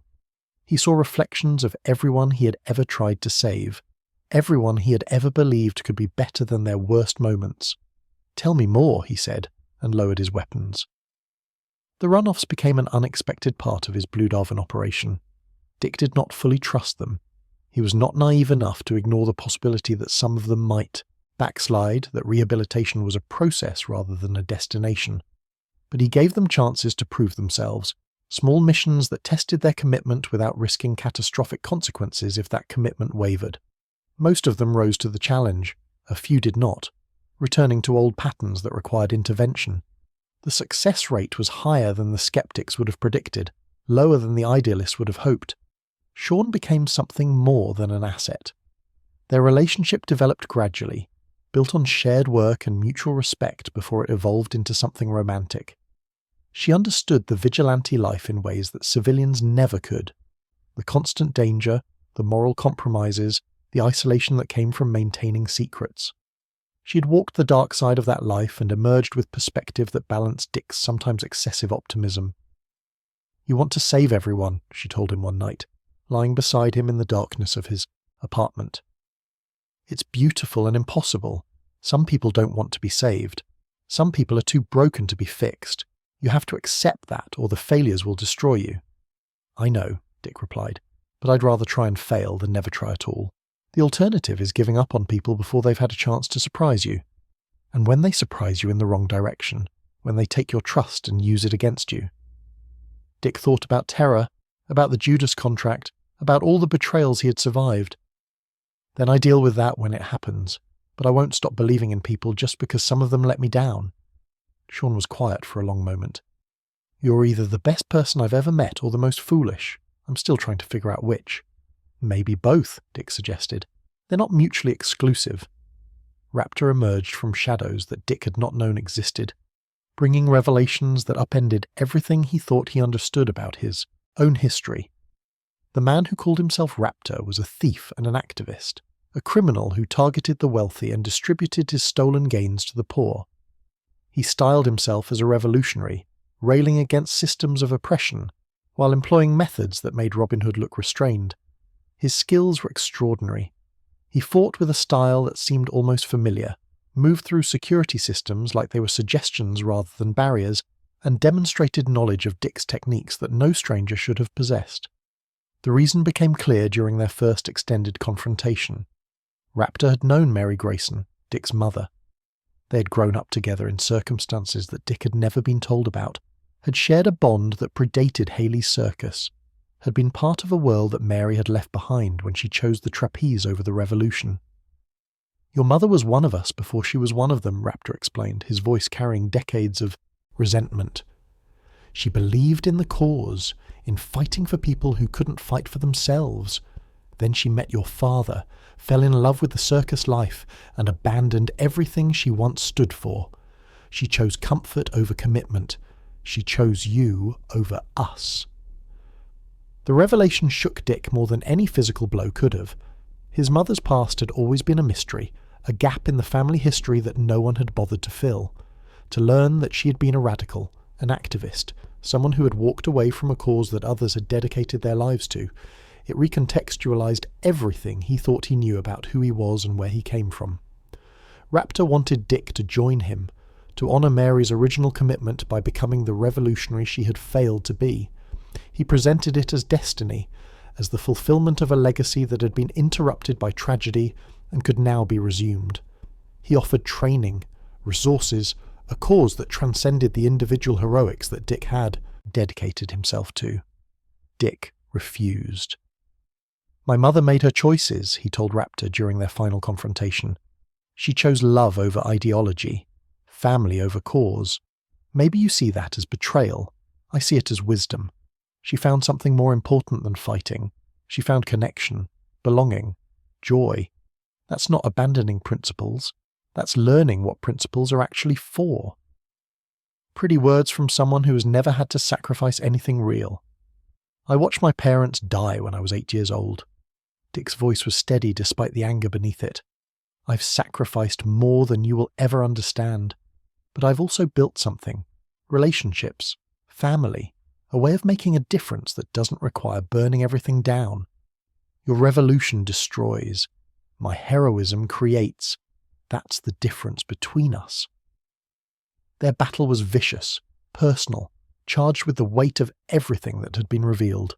Dick won, barely, and Raptor was remanded to custody, though Dick knew it would not hold him forever. Men like Raptor did not stay contained. They always found ways to continue their crusades. But the encounter left Dick with questions that would take years to fully process. Who had his mother been before she was Mary Grayson? What had she believed? What had she fought for? What had she given up when she chose the circus over the revolution? The woman he remembered as loving and warm and devoted to her family had apparently been someone else entirely before his birth, someone with secrets that she had taken to her grave. The Court of Owls had never truly left Gotham, and their interest in Dick Grayson had never truly waned. He had learned about them years ago, during Bruce's investigation into their centuries-old conspiracy, a secret society of Gotham's elite, manipulating the city's destiny from the shadows, maintaining their power through an army of undead assassins called Talons. What he had not learned, what Bruce had apparently chosen, not to tell him, was that he had been chosen. Before the night at Haley's circus, before his parents' murder, before Bruce Wayne ever laid eyes on him, the Court of Owls had identified Richard Grayson as a candidate for their Talon program, a young acrobat with exceptional physical gifts, perfect for transformation into one of their deathless killers. The Grey Sun Prophecy, they called it. A Grayson had been destined to serve the court, to become their greatest weapon, to ensure their dominance over Gotham for generations to come. Dick's parents' murder had derailed that plan. Tony Zuko's actions had been unconnected to the court, a random tragedy that had accidentally saved Dick from a fate far worse than orphanhood. Bruce Wayne had taken him in before the court could reclaim their investment, and by the time they realized what had happened, the boy they had chosen was already being trained to destroy everything they represented. The revelation came through William Cobb, Dick's great-grandfather, a Talon who had served the court for over a century before being reawakened during their latest campaign. Cobb found Dick in Bloodhaven, not to kill him, but to explain the destiny he had escaped. "You were meant to be one of us," Cobb said, his voice carrying the particular flatness of the undead. "The greatest talent the court had ever produced. Your bloodline was cultivated for generations to create you. The perfect combination of physical ability and psychological malleability. You would have been magnificent." "I would have been a monster," Dick replied. "A weapon without a will. That's not a destiny. That's a death sentence that takes a long time to execute. You think your current life is better? Fighting endless battles for people who will never appreciate your sacrifice? You could have had power, immortality, a place in an organization that has shaped history for centuries." "I have something better than power," Dick met his ancestors' dead eyes without flinching. "I have choice. I decided who I wanted to be. I built relationships based on love instead of manipulation. I'm going to die someday, really die, permanently. And that mortality makes everything I do matter. Your immortality is a prison. My finite life is freedom." Cobb attacked him, because Talons always attacked eventually. It was the only response their conditioning allowed when their worldview was challenged. Dick defeated him, because he had been trained by Batman and tempered by decades of combat against enemies far more dangerous than undead assassins. The Court of Owls retreated into their shadows, but Dick knew they were still watching. They would always be watching. The grey sun who got away was a wound to their pride that would never fully heal. Bloodhaven began to change, slowly but perceptibly under Nightwing's renewed protection. The criminals learned to fear the darkness again, not the absolute terror that Batman inspired, but something more personal, more immediate. Nightwing knew their city. He knew their operations, their hierarchies, their weaknesses. He appeared where they least expected him, and disappeared before they could mount effective resistance. The cost of doing business in Bloodhaven rose steadily, making the risk-reward calculation increasingly unfavourable for anyone considering criminal enterprise. But Dick was not content with merely suppressing crime. He had learned from his previous tenure that punishment without prevention was an endless treadmill. New criminals would always replace the old ones unless the conditions that created them were addressed. He began investing time in community outreach, in programs that offered alternatives to young people who might otherwise drift into the criminal ecosystem. The runoffs became a bridge between worlds, former villains who could speak credibly about the consequences of bad choices and the possibility of redemption. Dick leveraged his connections to secure funding, recruited volunteers from the hero community who had time between crises, and built infrastructure that would continue operating even if he had to leave the city again. Blockbuster's successors found themselves facing an enemy who attacked on multiple fronts. Direct intervention against their operations combined with systematic undermining of their recruitment pipeline. The smart ones adapted, finding legitimate businesses or relocating to cities with less persistent protectors. The stubborn ones fought back and lost, their organizations dismantled piece by piece. "You're actually making a difference," Barbara observed during one of their regular calls. "Real, measurable, sustainable difference.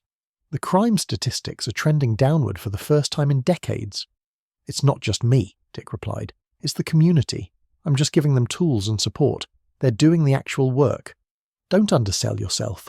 Leadership matters. Vision matters. You're showing them what's possible, and they're rising to meet it." Dick looked out over his city, still ugly, still scarred, but alive in ways it had not been for years. People were walking streets that had been too dangerous for pedestrians a year ago. Businesses were opening in neighbourhoods that had been abandoned to decay. Children were playing in parks that had been claimed by drug dealers. It was not perfect. It would never be perfect. Bloodhaven was too damaged, too corrupted, too weighted by history to become any kind of paradise. But it was better, and better Dick had learned was worth fighting for. The bullet entered his skull 3 centimetres above his right ear. Dick never saw it coming. He had been on a rooftop in Bloodhaven, coordinating with Batman on a case that had brought the KG Beast to American shores. The Russian assassin was supposed to be targeting someone else. A witness, a politician, someone whose death would serve geopolitical interests that Dick did not fully understand. But KG Beast had his own agenda, his own grievances against the Bat family, and when the opportunity presented itself to eliminate one of Batman's closest allies, he took it without hesitation. The rifle was chambered for a round designed to penetrate armoured vehicles. Against a human skull, even a skull protected by the lightweight ceramic plating in Nightwing's mask, it should have been instantly fatal. The fact that Dick survived was attributable to angle, luck, and the stubborn refusal of his body to accept what physics demanded. He collapsed on the rooftop, blood pooling beneath his head, his communicator still active and transmitting the sound of his breathing, shallow, irregular, the rhythm of a body fighting to maintain functions that were rapidly failing. Batman found him 4 minutes later, which was 3 minutes and 50 seconds longer than it should have taken, and those lost minutes would haunt Bruce Wayne for years. The emergency surgery lasted 11 hours. The surgeons removed fragments of bone and bullet from brain tissue that controlled memory, personality, and executive function. They relieved intracranial pressure, repaired vascular damage, and did everything medical science could do to preserve the life of a patient who should have been dead before reaching the operating table. Dick Grayson survived. But the man who woke from the medically induced coma 3 weeks later was not, in any meaningful sense, the same person who had been shot. The amnesia was comprehensive and cruel. He remembered nothing. Not his name, not his history, not the faces of the people who gathered around his hospital bed with expressions of desperate hope. Bruce Wayne was a stranger, Barbara Gordon was a stranger, Alfred, Tim, Damian, all of them strangers, claiming connections to a life that existed only in their memories, not in his. The doctors explained that retrograde amnesia of this severity was rare but not unprecedented. The brain, when damaged, sometimes protected itself by erasing everything that might cause pain, and Dick Grayson's brain had apparently decided that his entire existence fell into that category.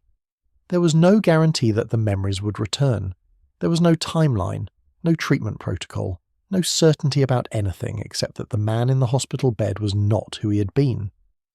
Dick, though he rejected that name almost immediately, responded to his situation with a hostility that shocked everyone who had known him. The warmth and openness that had defined his personality were gone, replaced by suspicion and resentment toward people who insisted on treating him like someone he did not recognize. He did not want their stories about his past. He did not want their expectations about his future. He wanted to be left alone to figure out who he was without the weight of a history he could not remember. "My name is Rick," he announced during one of the early confrontations with his would-be family. "Not Dick, not Richard. Rick. It's my name now, and I get to choose it." "But your parents," Barbara began. "My parents are dead. You told me that already. They don't get a vote." His voice was flat, affectless, stripped of the emotional range that had once made him the heart of every room he entered. "None of you get a vote. I'm the one who has to live in this head. I'm the one who gets to decide what it means." The rejection was devastating to witness. Barbara, who had loved Dick Grayson through decades of complications and separations, found herself looking into eyes that held no recognition of what they had shared. Bruce, who had raised him, trained him, considered him a son in every way that mattered, was dismissed as an unwanted reminder of a life Rick had not chosen. One by one, they tried to reach him. One by one, they failed. The man who had been the connective tissue of the superhero community, the person everyone trusted and everyone loved, had become someone who trusted no one and wanted nothing to do with any of them. Rick Grayson built a life from the wreckage of Dick Grayson's. He left Gotham, left the people who kept trying to remind him of who he was supposed to be, and returned to Bloodhaven. Not because he remembered it, but because the city felt appropriate. It was damaged, scarred, struggling to rebuild itself from catastrophe. He could relate to that. He found work as a cab driver, a job that required minimal credentials and offered maximum anonymity. He rented an apartment in a neighborhood where no one asked questions. He grew a beard, changed his hair, did everything he could to make himself unrecognizable to the people who might be searching for the man he used to be. The physical abilities remained, even if the memories did not. His body still knew how to move, how to fight, how to perform feats that normal humans could not attempt. He discovered this during an attempted mugging. His would-be assailant found himself on the ground with a dislocated shoulder before Rick consciously understood what had happened. The muscle memory was intact, the trained responses preserved in neural pathways that the bullet had not damaged. It was disconcerting, carrying skills he could not explain. He would catch himself performing acrobatic movements during moments of distraction, his body expressing capabilities that his conscious mind did not remember acquiring. The first time he executed a perfect backflip without intending to, he stood in his apartment for 20 minutes afterward, trying to understand how he had done it. The temptation to investigate his past grew stronger with each unexplained ability. But Rick resisted. He had made a choice, a deliberate, conscious choice, to build a new identity rather than reconstructing the old one. Dick Grayson had been a hero, had dedicated his life to fighting and sacrifice, had surrounded himself with people who expected him to continue that pattern indefinitely. Rick wanted something simpler. Rick wanted to be ordinary. The problem was that Bloodoven would not let him be ordinary. The Nightwings emerged from the vacuum that Dick's disappearance had created. They were civilians, or had been, before they decided that someone needed to protect the city that Nightwing had abandoned. A detective named Sapienza, a firefighter named Hutch, a schoolteacher named Zack, a former flight attendant named Colleen. They had no powers, limited training, and equipment cobbled together from whatever they could afford or fabricate. What they had was determination and a city that desperately needed defenders. Rick encountered them during one of his taxi shifts, when a fare took him through a neighborhood where the Nightwings were engaged in a running battle with a street gang. His instincts, those persistent, unexplained instincts, screamed at him to intervene. His conscious mind told him to keep driving, to maintain the ordinary life he had chosen, to let other people handle problems that were no longer his responsibility. The compromise he reached was characteristically contradictory. He did not become Nightwing again. He refused to wear the costume, refused to accept the identity, refused to let Dick Grayson's legacy define his choices. But he began training the Nightwings, teaching them the techniques his body remembered even if his mind did not, helping them become more effective at the mission they had chosen. "Why won't you just put on the suit yourself?" Sapienza asked him one night, after a training session that had left all four of them exhausted. "You're better than all of us combined. You could actually make a difference." "The suit belongs to someone else," Rick replied. "Someone I don't want to be. You want to be heroes? That's your choice. I'm just showing you how to survive it." The arrangement was unstable, defined by boundaries that Rick kept redrawing as circumstances demanded. He would help the Nightwings, but he would not lead them. He would fight when necessary, but he would not patrol. He would use Dick Grayson's skills, but he would not claim Dick Grayson's identity. The distinction seemed important to him, even if no one else could understand why. The Bat family watched from a distance, respecting boundaries they desperately wanted to violate. Barbara monitored his activities through surveillance systems that Rick did not know existed, watching the man she loved pretend to be someone else. Every time she saw him smile at a fair, exchange pleasantries with a neighbour, exhibit the warmth that had somehow survived when everything else was lost, her heart broke a little more. He was still Dick, underneath the amnesia and the denial. He was still the person she had loved for most of her life, but he did not know it, and she could not make him remember. Bruce wrestled with guilt that expressed itself as obsessive investigation.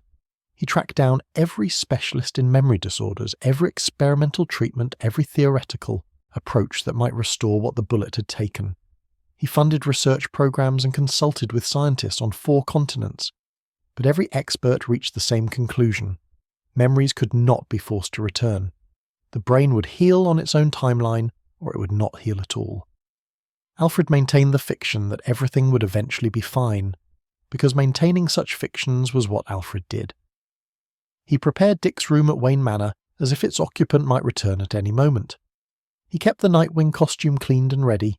He sent birthday cards to Bloodhaven, addresses that changed every few months as Rick continued moving, trying to stay ahead of people who cared about him. Tim and Damien processed the loss in their own ways. Tim through research and strategic planning, Damien through rage that he directed at anyone unfortunate enough to cross his path. They argued about intervention, about whether Rick's wishes should be respected or overridden, about what Dick would have wanted them to do. The arguments never resolved anything because the person who could have resolved them was gone. The memories began returning in fragments, triggered by stimuli that Rick could not predict or control. A particular song on the radio, and suddenly he was remembering a night at Titan's Tower, dancing with someone whose face remained frustratingly indistinct. A whiff of a specific cologne, and he was in the Batcave, receiving instructions from a man whose voice he almost recognized. A child's laugh in a crowd, and he was 8 years old, watching something terrible happen to people he loved but could not quite see. Each fragment was painful, a shard of lost identity piercing the comfortable numbness he had constructed. He began having nightmares, vivid, intense dreams of falling and flying, of battles and betrayals, of a life so much larger than the one he had chosen that it threatened to swallow him whole. He would wake gasping, his body covered in sweat, his mind reeling from experiences that felt more real than anything in his waking existence. The Joker War accelerated the process through methods that were characteristically brutal. The Clown Prince of Crime had launched his most ambitious assault on Gotham, a multi-pronged attack that had brought the city to its knees. Part of that assault involved Dick Grayson, specifically the manipulation of his damaged brain through technology that the Joker had acquired from sources best left unexamined. The device was designed to access suppressed memories, to force them to the surface regardless of psychological damage, to remake Rick into a weapon that could be aimed at the family he had abandoned. What the Joker failed to understand was that Dick Grayson's memories were not simply stored data waiting to be retrieved. They were part of a person whose fundamental nature could not be rewritten by technology, no matter how advanced. When the memories came flooding back, they did not make Dick into the Joker's puppet. They made him remember who he was, who he had always been, the hero, the friend, the brother, the son, Nightwing. The return was not instantaneous healing, but the beginning of a long recovery. Dick Grayson emerged from the Rick Grayson period with his memories intact but his psyche damaged in ways that would take years to fully understand. He had spent months as someone else, someone who had rejected everything he valued, who had pushed away everyone he loved, who had tried to build a life based on the denial of his own history. That experience could not simply be erased now that the memories had returned. He felt guilt for the pain he had caused, even though intellectually he understood that the amnesia had not been his choice. Barbara had suffered. Bruce had suffered. His entire family had watched him walk away from them, unable to intervene, forced to respect decisions made by a version of himself that no longer existed. The relationships would recover. They were too strong not to, but they would carry scars. He felt strange gratitude toward Rick, the identity he had created during his lost months. That version of himself had been simpler, unburdened by the weight of heroic legacy, capable of experiencing life without the constant pressure of being Nightwing. There had been something almost peaceful about driving a cab, about having no responsibilities beyond the next fare, about existing in the world as an ordinary person rather than an extraordinary one. He would not want to return to that life permanently, but he understood now why Rick had wanted it. Most of all, he felt the profound relief of knowing who he was again. The memories that had seemed like burdens when Rick was rejecting them were actually treasures, connections to people he loved, experiences that had shaped him, a history that gave meaning to his present and direction to his future. He was Dick Grayson, son of John and Mary, ward of Bruce Wayne, friend and brother and hero. He had been lost, and now he was found. The Nightwing costume fit differently when he put it on again. Not physically, Alfred's tailoring was as perfect as ever, but psychologically. He had almost lost the ability to wear it. He had come within inches of spending the rest of his life as someone who did not know what the symbol meant. That near miss made him appreciate the costume in ways he never had before, made him grateful for an identity that he had once taken for granted. William Cobb and the Court of Owls would continue their machinations. Other threats would emerge, other crises would demand his attention, other villains would try to break what the cagey beast's bullet had failed to destroy. The work would never end. The mission would never be complete.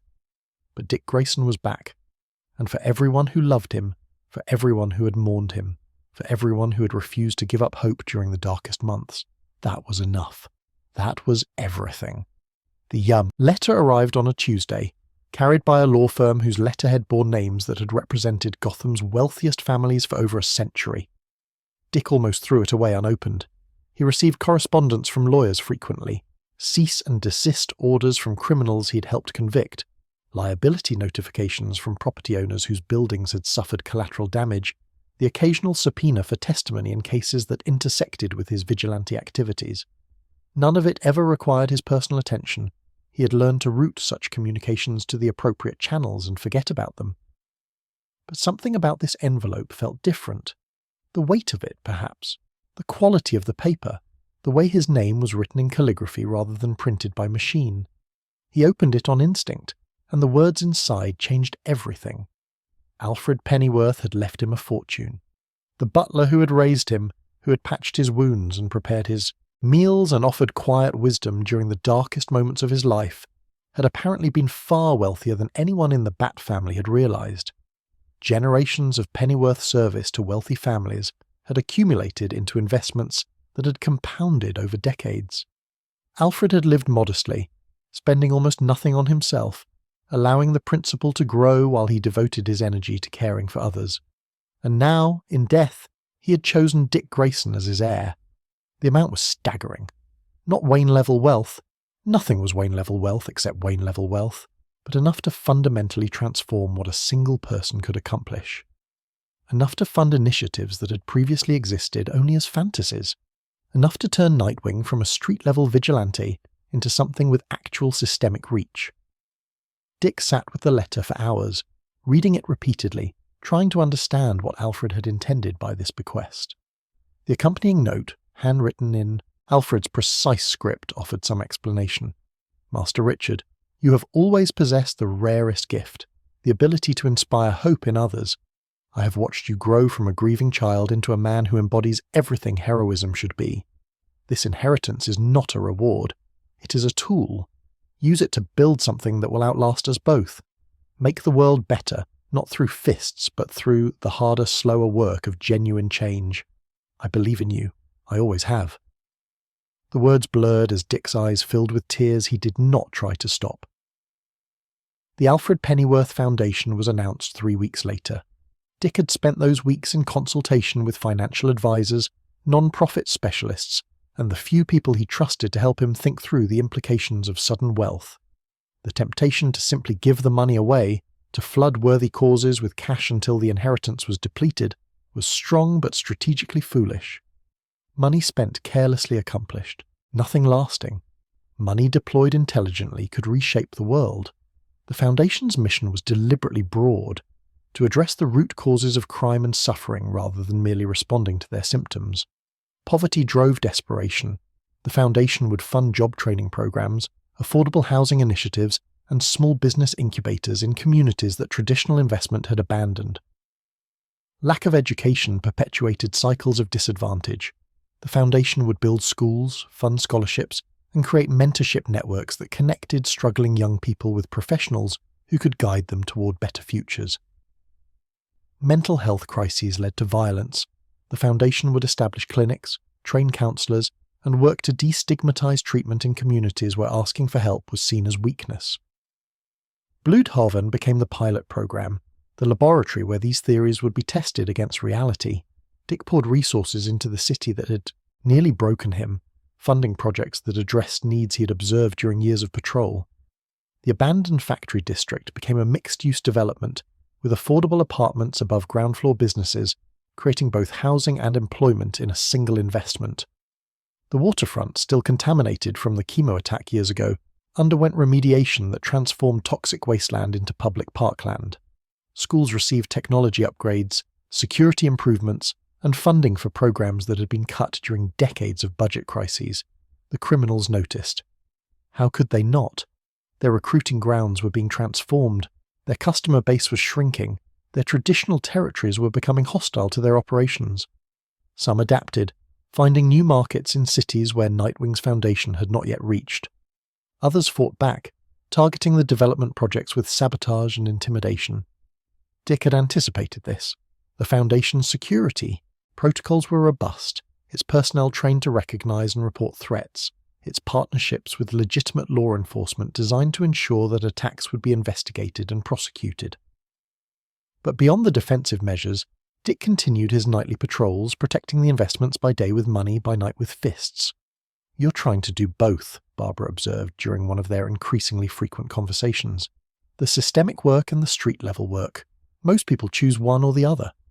"Most people don't have Alfred Pennyworth's inheritance and Batman's training," Dick replied. "I've got the resources to address root causes and the skills to handle immediate threats. Why wouldn't I do both?" "Because it's exhausting.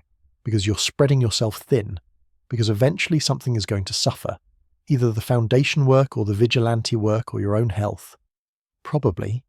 Dick grinned, the expression carrying warmth that had been absent during the darkest periods of his life.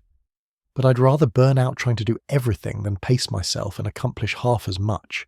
Alfred believed in me. I'm not going to prove him wrong by being cautious. Heartless arrived in Bloodoven like a predator drawn by the scent of hope.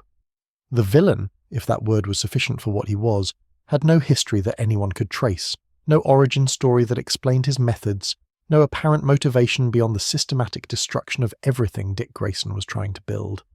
He targeted the Foundation's projects with surgical precision, murdering workers and administrators, burning buildings that were days away from completion, leaving messages that made his intentions clear.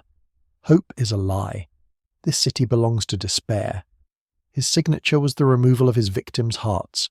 Literal, physical removal, performed with medical skill that suggested training, and tools that suggested resources. The hearts were never recovered. Whether he kept them as trophies or disposed of them through some other method remained unknown. Dick had faced many villains over his career, but Heartless was different. The Joker was chaos for chaos's sake, his violence motivated by philosophical opposition to meaning itself. Blockbuster had been power and territory, a crime lord protecting and expanding his empire. Heartless was something else entirely, targeted, methodical, specifically aimed at undermining the hope that Dick was trying to create. The war between them became personal in ways that Dick had learned to avoid. Every death Heartless caused felt like a failure of his mission, a proof that the Foundation's work was building targets rather than protection. He began taking risks that he would have cautioned others against, pursuing leads without backup, engaging in confrontations that tactical wisdom would have counselled him to avoid. "He's in your head," Barbara warned him after a particularly close call that had left Dick with injuries requiring stitches. That's what he wants. He wants you to become reckless, to make mistakes, to give him opportunities. You're playing his game. People are dying because of me, because I made them visible, made them part of something, gave them hope that painted targets on their backs. How am I supposed to respond to that with patience and caution? By remembering that you're more valuable alive than dead, by trusting that the work will continue even if individual battles are lost, by being the leader your people need instead of the martyr your guilt wants you to become. The conversation echoed others they had shared over years of partnership, Barbara's analytical clarity cutting through Dick's emotional intensity. She was right. She was almost always right. But being right did not make the advice easier to follow. Bitewing entered his life during one of the low points. The dog was a three-legged pit bull mix, found during a raid on an illegal fighting ring that Heartless had been using to launder money. Most of the animals recovered from the operation were placed with rescue organisations, rehabilitated and rehomed according to established protocols. But Bitewing, named by the shelter workers for her tendency to nip at anything that came near her food bowl, was deemed unadoptable, too traumatised, too aggressive, too damaged by her experiences to be safely placed with a family. Dick recognised something in her, the wariness that came from being hurt too many times, the aggression that was really just fear wearing a different mask, the desperate need for connection hidden beneath layers of protective hostility. He took her home despite everyone's advice to the contrary. The first weeks were difficult. Bitewing did not trust him, did not trust anyone, responded to kindness with suspicion, and to sudden movements with snapping teeth. Dick was patient in the way that only someone who had been broken and rebuilt could be patient. He gave her space when she needed it, consistency when she needed that, and the quiet assurance that he would not abandon her no matter how difficult she made things. Slowly, incrementally, she began to heal. The aggression faded into something more like caution. The caution faded into something more like acceptance. And eventually, acceptance transformed into genuine affection. A three-legged dog who followed Dick through his apartment, who waited by the door when he left for patrol, who greeted his returns with a wagging tail and joyful barking. "You got a dog," Barbara said when she first encountered Bitewing during a video call, her voice carrying a mixture of surprise and something softer. A three-legged dog. She needed someone. Dick scratched behind Bitewing's ears, earning a contented rumble. "I needed someone too, I think. Someone who doesn't care about Nightwing or the Foundation or any of the complicated stuff. Someone who just wants to be fed and walked and loved. You're going, soft Grayson. Maybe. He smiled at the screen, at the woman whose face had become more important to him than almost any other. Or maybe I'm finally figuring out that softness isn't the same as weakness. The relationship with Barbara crystallized during this period into something neither of them had allowed themselves to hope for. They had circled each other for so long, separated by timing and circumstance, and the particular complications of lives spent fighting crime. Every time they had tried to make it work, something had intervened. Other relationships, other crises, the Joker's bullet, Dick's amnesia, the endless parade of catastrophes that defined superhero existence. They had begun to accept that they might always be almost but not quite, the great love story that never managed to find its proper ending. But Dick's near-death experience and subsequent recovery had clarified something for both of them. Life was too short and too uncertain to keep waiting for perfect conditions. If they wanted to be together, and they did, they always had, they needed to choose it actively rather than passively hoping circumstances would align. They started simply. Regular dinners when schedules permitted, video calls when they did not, the deliberate cultivation of a relationship that had previously been allowed to drift on autopilot. They talked about things they had never discussed before, fears about the future, regrets about the past, hopes that felt too vulnerable to share with anyone else. They learned each other again, discovering that the people they had become were even more compatible than the people they had been. Barbara moved to Blüdhaven, not into Dick's apartment. They were not quite ready for that level of commitment, but into a unit in the same building, close enough to share meals and mornings, separate enough to maintain the independence that both of them needed. The arrangement worked better than either had anticipated, combining the intimacy of partnership with the breathing room that prevented them from suffocating each other. "This is really happening," Dick said one evening, lying beside her in the darkness, Nightwing snoring contentedly at the foot of the bed. "After everything, after all the times we almost made it work and didn't, we're actually doing this." "We are." Barbara's hand found his, their fingers interlacing with the ease of long practice. Scared. Terrified. But the good kind of terrified. The kind that means something important is happening. "Same." She squeezed his hand gently. "Let's try not to mess it up this time." Deal. The Titans reunited under Dick's leadership, as if the years of separation had been merely intermission. The team had fragmented and reformed multiple times since its founding, different rosters and different dynamics and different headquarters reflecting different eras. But something about the current moment, the threats they faced, the resources they possessed, the maturity they had achieved, made genuine reunification possible in ways it had not been before. They rebuilt Titan's Tower, not as a monument to nostalgia, but as a statement of intent. The new structure incorporated everything they had learned over decades of heroism. Better security, better training facilities, better integration with the broader superhero community. It was a headquarters and a home, a base of operations and a symbol of what they represented. Dick led not through dominance but through service, identifying where each member could contribute most effectively, removing obstacles that prevented them from reaching their potential, taking responsibility for failures while sharing credit for successes. He had learned these skills over a lifetime of leadership, but they felt different now, less desperate, more confident, less about proving himself, more about enabling others. "You've changed," Donna told him after one of their strategy sessions, her observation carrying the weight of someone who had known him since childhood. "You're more settled, like you've finally figured out who you're supposed to be." "I think I have." Dick looked around the tower, at the teammates who had become family, at the life he had built from the rubble of trauma and loss. "It took a while, a lot of wrong turns and dead ends, but I think I finally understand what I'm doing here." "And what's that?" "Showing people what's possible, not by being the strongest or the smartest or the most powerful, just by refusing to give up hope, no matter how many times the world tries to beat it out of me." He smiled, and the expression carried decades of pain transformed into purpose. "Alfred believed in me, so did my parents, so did Bruce, in his own complicated way. I'm trying to be worthy of that belief. I'm trying to pass it on." The work continued. The threats continued. The endless struggle between hope and despair played out in Blüdhaven streets and in battles across the globe. But Nightwing was ascendant, and the darkness had never seemed less permanent.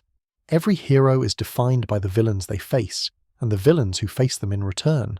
Batman's rogues gallery was legendary, a parade of madmen and monsters, theatrical in their villainy, operatic in their schemes.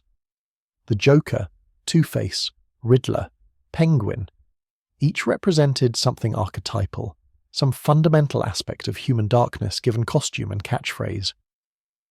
They were famous in ways that transcended the comics that created them, cultural touchstones recognised by people who had never read a single issue. Nightwing's enemies were different. They were personal rather than theatrical, intimate rather than iconic. They did not seek to prove philosophical points or achieve world domination. They wanted to hurt Dick Grayson specifically, to destroy the things he loved, to prove that his hope and optimism were weaknesses waiting to be exploited. They were, in their own way, more dangerous than Batman's, flamboyant adversaries, because they understood that the most effective attacks targeted not the body but the heart. Deathstroke the Terminator had been trying to kill Dick Grayson since before Dick stopped being Robin. Slade Wilson was not a madman or a monster. He was a professional, the world's deadliest mercenary, enhanced by military experiments to the absolute peak of human capability. His reflexes were faster than any unaugmented human. His healing factor allowed him to recover from wounds that would kill lesser men, and his tactical mind processed information with computer-like efficiency. He had trained soldiers and assassins, toppled governments and built them, accumulated a fortune through the application of violence in service of whoever could afford his fees. His obsession with the Titans, and with Dick Grayson specifically, began as a contract and evolved into something more personal. The Judas contract had been his masterpiece, a long-term infiltration operation that had nearly destroyed the team Dick loved. That it had failed, that Dick had survived and continued fighting, had transformed a professional engagement into a grudge that neither of them could seem to release. They had fought dozens of times over the decades, their encounters ranging from brutal combat to reluctant alliance when circumstances demanded cooperation. Slade respected Dick's abilities in a way he respected few others. Dick understood Slade's code in a way that made their enmity almost comfortable. They were opposites who had circled each other so long that the circling had become its own kind of relationship. "You could have been great," Slade told him during one of their confrontations, his single eye gleaming behind the half-orange, half-black mask. "With your skills, your training, your potential, you could have been the most feared operative on the planet. Instead, you chose to be a hero, to fight for people who will never appreciate what you sacrifice for them." "That's the difference between us," Dick replied, his eskrima sticks ready but not yet swinging. "You measure greatness in fear. I measure it in the lives I've saved, the people I've helped, the hope I've managed to keep alive. Your greatness is lonely. Mine is shared. Sentiment will get you killed. Maybe, but at least I'll have lived for something worth dying for. What will you have, Slade? Money? Reputation? A body count that no one will remember a generation from now?" The battles between them were always personal, always intense, always inconclusive. Slade could not quite bring himself to kill Dick permanently, and Dick could not quite bring himself to abandon the hope that Slade might one day choose differently. They were bound together by history and mutual obsession, enemies who understood each other better than most friends. Roland Desmond, Blockbuster, had represented something different. The territorial predator, the crime lord who viewed Bloodhaven as personal, property and Nightwing as an invasive species. The first Blockbuster had been a simple brute, a criminal whose experimental treatments had granted superhuman strength at the cost of diminished intelligence. Roland Desmond was his brother, and his transformation had been more successful. He retained his genius-level intellect even as his body grew to monstrous proportions. The combination made him uniquely dangerous, a criminal mastermind who could personally enforce his will, a strategic thinker who could also punch through concrete. His war with Nightwing had defined Dick's first tenure in Bloodhaven. Desmond had taken the hero's presence as a personal affront, a challenge to his absolute dominion over the city. He had responded with escalating attacks, targeting Dick's civilian life, threatening his allies, demonstrating that nowhere was safe from his reach. The conflict had consumed years of both their lives, driving each of them to extremes they might not have reached against. Lesser opponents. Desmond's death had been controversial, a murder committed by someone Dick had trusted during a moment when his own judgment was compromised. The guilt of that failure, the knowledge that he had let his vendetta push him to a place where such an outcome became possible, haunted Dick for years afterward. Blockbuster had been a monster, but Dick had wanted to defeat him through justice, not through execution. The distinction mattered, even when the distinction was all that separated heroes from the villains they fought. The Court of Owls posed a different kind of threat, the enemy that had been waiting since before Dick was born. They were Gotham's shadow aristocracy, a secret society of the city's oldest and wealthiest families, manipulating events from behind masks of wealth and respectability. Their power came from patience, centuries of accumulated influence, generations of politicians and police and judges who owed their positions to court patronage. They did not need to commit crimes personally. They simply ensured that the systems designed to prevent crime served their interests instead. Their enforcers were the Talons, undead assassins, resurrected through a process that traded humanity for immortality, programmed to serve the court without question or hesitation. Dick's great-grandfather, William Cobb, had been one of them, a Talon who had served for over a century before the court's recent resurgence had awakened him from his long sleep. The revelation that Dick had been chosen for the Talon program, that his entire bloodline had been cultivated to produce the perfect assassin, added a dimension of personal horror to the court's threat. He was not just their enemy, he was their escaped property, a weapon that had been stolen before it could be properly deployed. Their interest in reclaiming him was not merely tactical, but proprietary, the entitled outrage of owners whose possession had been taken. William Cobb embodied that outrage.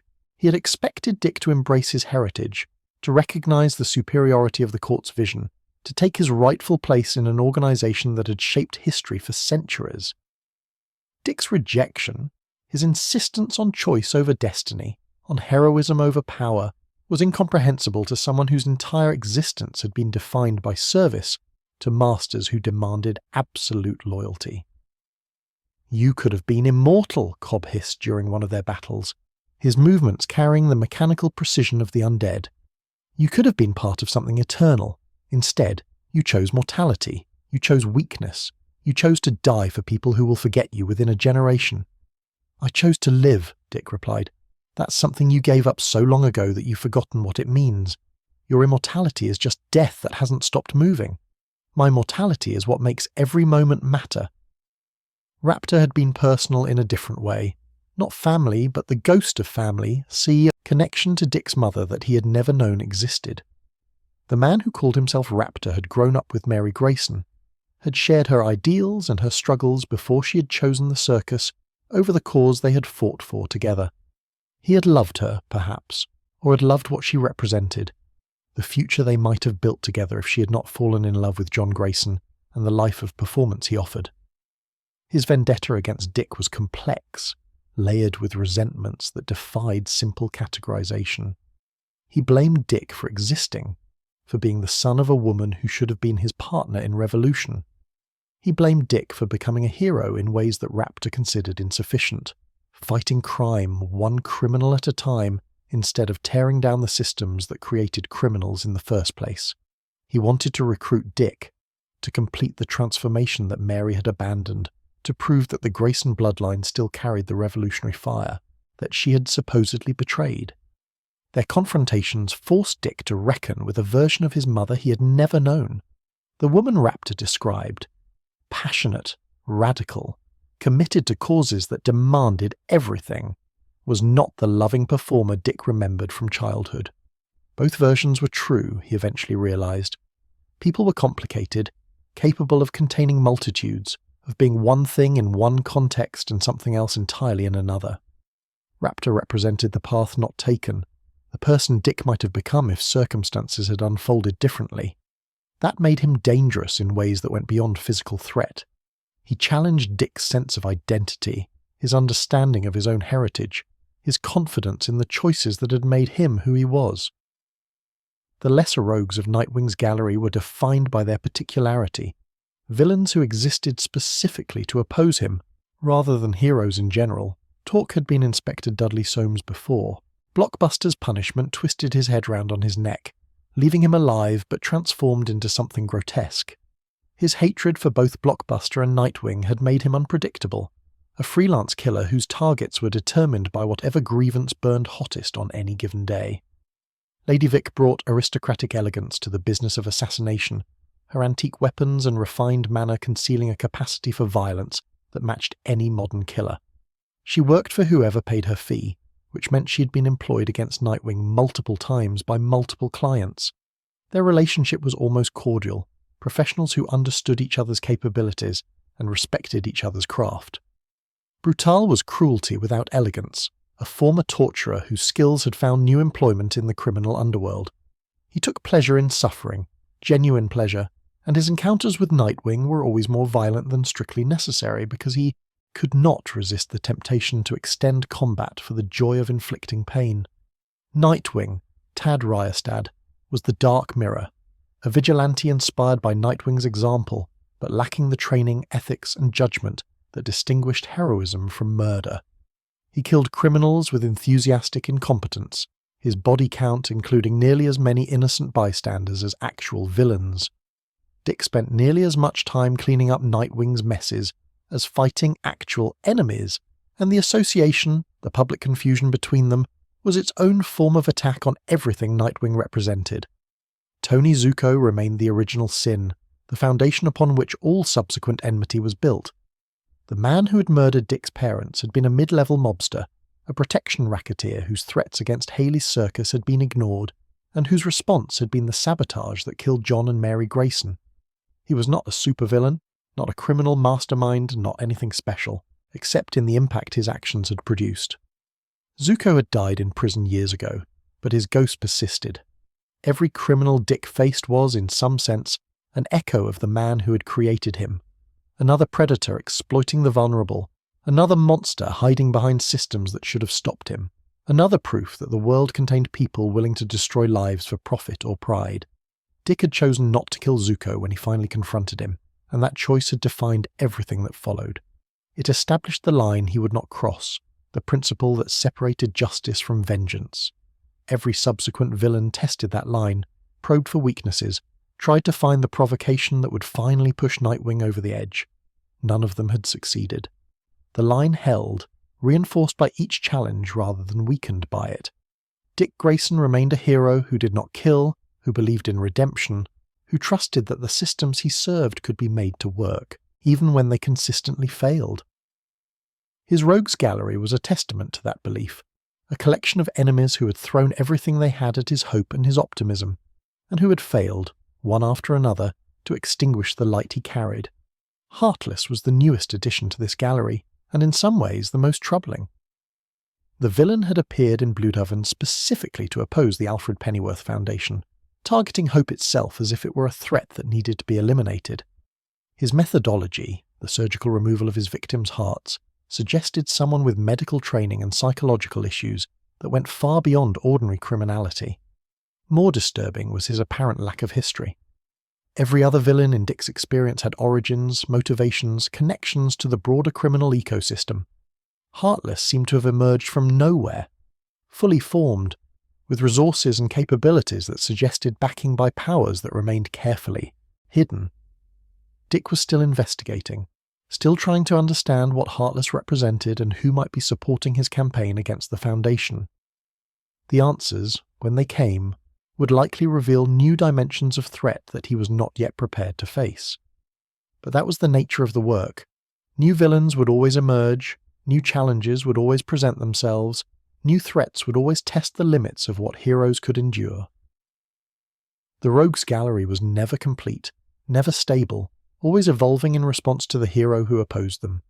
Dick Grayson had been fighting since he was 8 years old. He would keep fighting until he could not fight anymore, and his enemies, all of them, from Deathstroke to Heartless, from the Court of Owls to the ghost of Tony Zuko, would keep learning that his hope was not a weakness to be exploited. It was the source of his strength, and it would outlast them all. Before there was a Teen Titans, before there was a Young Justice, before the very concept of the sidekick existed in the cultural imagination, there was a boy in a bright costume swinging beside the Dark Knight through Gotham's shadows. Dick Grayson did not merely become the first Robin. He invented what being Robin meant. he established the template that every young hero who followed would either embrace or rebel against, the archetype that would shape decades of storytelling across an entire medium. When he put on that costume for the first time, the red and green and yellow that stood in such deliberate contrast to Batman's darkness, he was not just becoming a hero. He was proving that heroism could belong to the young, that trauma could be transformed into purpose, that hope had a place even in the darkest corners of the night. The comic book industry before Robin was a landscape of solitary figures, adults who fought crime alone, whose personal lives were either non-existent or carefully separated from their heroic identities. The idea of a child fighting alongside an adult vigilante was radical, even controversial. Critics worried about the message it sent, about the appropriateness of depicting violence against and by minors, about the psychological implications of a grown man recruiting a child into his personal war. But the readers understood something the critics missed. Robin was not exploitation. Robin was aspiration. He was the proof that young people could matter, could contribute, could stand shoulder to shoulder with the greatest heroes and hold their own. For children reading those early comics, Dick Grayson was not a victim being endangered. He was a peer being empowered. He showed them that their age did not have to be a limitation, that courage and skill could matter more than years and size. The sidekick concept exploded across the industry in Robin's wake. Kid Flash, Aqualad, Speedy, Wonder Girl. Every major hero acquired a younger counterpart, a partner who could appeal to the audience that Robin had proven existed.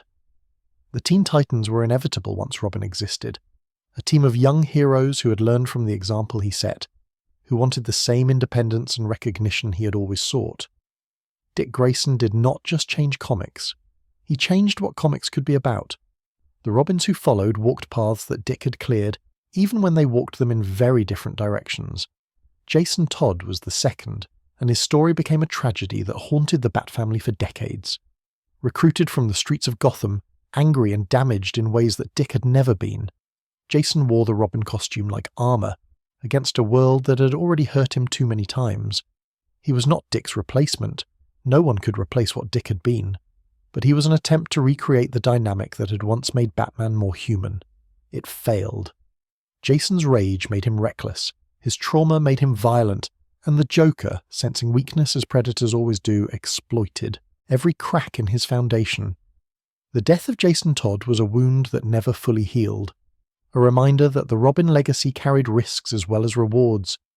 When Jason returned, resurrected and transformed into the Red Hood, he became the dark reflection of everything Dick represented. Proof that the same origin could produce very different outcomes depending on the choices made along the way. Dick's relationship with Jason remained complicated across all the years that followed. He felt guilt for the distance he'd maintained, for the resentment that had kept him from truly welcoming his replacement into the family. He felt frustration at Jason's methods, his willingness to kill, his rejection of the principles that Dick considered fundamental to heroism. But beneath the complications, there was still connection, the bond of shared experience, the recognition that they had both been shaped by the same forces even if they had been shaped differently. "We're brothers," Dick told Jason during one of their rare moments of genuine conversation. "Not by choice, not by blood, but by what we survived. I'm never going to stop believing you can be better than what you've become. That's what brothers do." Jason's response was characteristically hostile, but Dick had learned to hear what Jason could not say. The anger was a shield. Underneath it was the same desperate need for family that drove everything Jason did. The need that kept him coming back, kept him engaging with people he claimed to despise, kept him proving through his actions that the connections mattered even when his words denied it. Tim Drake was different, a Robin who had chosen the role rather than having it thrust upon him. Tim had figured out Batman's identity through pure detective work, had recognized that the Dark Knight needed a Robin to remain effective, had presented himself as the solution to a problem he had identified through observation and analysis. He was brilliant in ways that neither Dick nor Jason had been, methodical where they were instinctive, strategic where they were reactive. Dick's relationship with Tim became the healthiest sibling dynamic the Bat family had ever produced. There was no competition between them, no resentment, no complicated history of replacement and rejection. Tim looked up to Dick as the original, the proof that Robin could become something greater. Dick saw in Tim a potential that exceeded even his own, a mind that could eventually rival Bruce's combined with a heart that remained genuinely good. They trained together, fought together, supported each other through crises that would have broken lesser bonds. When Tim struggled with the pressures of the role, Dick was there with advice drawn from his own experience. When Dick needed someone who understood the specific burdens of the Robin legacy, Tim provided perspective that no one else could offer. "You're going to be better than all of us," Dick told Tim after a mission that had showcased the younger hero's capabilities. "Not just as a fighter or a detective, as a person. You've got something that Bruce and I had to learn the hard way. You know how to be human while still being a hero." Tim deflected the praise with characteristic modesty, but Dick could see that it landed. The validation mattered, especially coming from someone whose approval Tim had sought since childhood. Damian Wayne was the challenge that Dick had not expected, and the triumph he had not known he needed. Bruce's biological son had arrived in their lives like a grenade, arrogant, violent, trained by the League of Assassins to view human life as expendable. He dismissed Dick as inferior to his father, challenged every instruction, demonstrated contempt for the principles that defined heroism. Their early interactions were disasters, each encounter deepening the hostility between them. The transformation came when Dick became Batman and took Damian as his Robin. The decision seemed insane to everyone who knew them, pairing the hopeful hero with the angry child, the optimist with the nihilist, the man who believed in redemption with the boy who had been trained to believe in nothing but power. But Dick understood something that others missed. Damian's arrogance was armour. Damian's violence was a language he had been taught before he knew any other. Underneath the hostility was a child who had never been properly loved, who had been raised as a weapon rather than a person, who desperately needed someone to show him that there were other ways to exist in the world. Dick showed him, not through lectures or discipline, but through example and patience. He treated Damian as a partner rather than a subordinate, valued his input, praised his successes, gently corrected his excesses. He was the fun Batman to Damian's serious Robin, inverting the traditional dynamic in ways that confused everyone except the two people living it. The relationship that developed was unlike anything the Bat family had seen. Damian, who had dismissed everyone as unworthy of his respect, began deferring to Dick's judgment.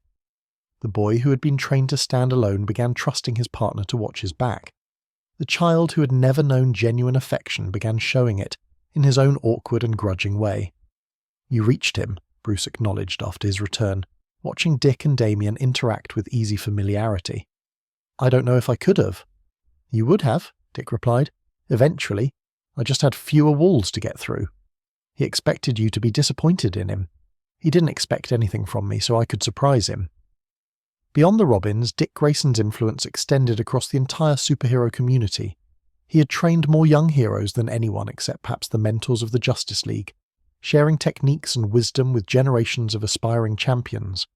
The Teen Titans, Young Justice, the Outsiders, each team bore his fingerprints, shaped by his philosophy of hope and his belief in the potential of young people to make a difference.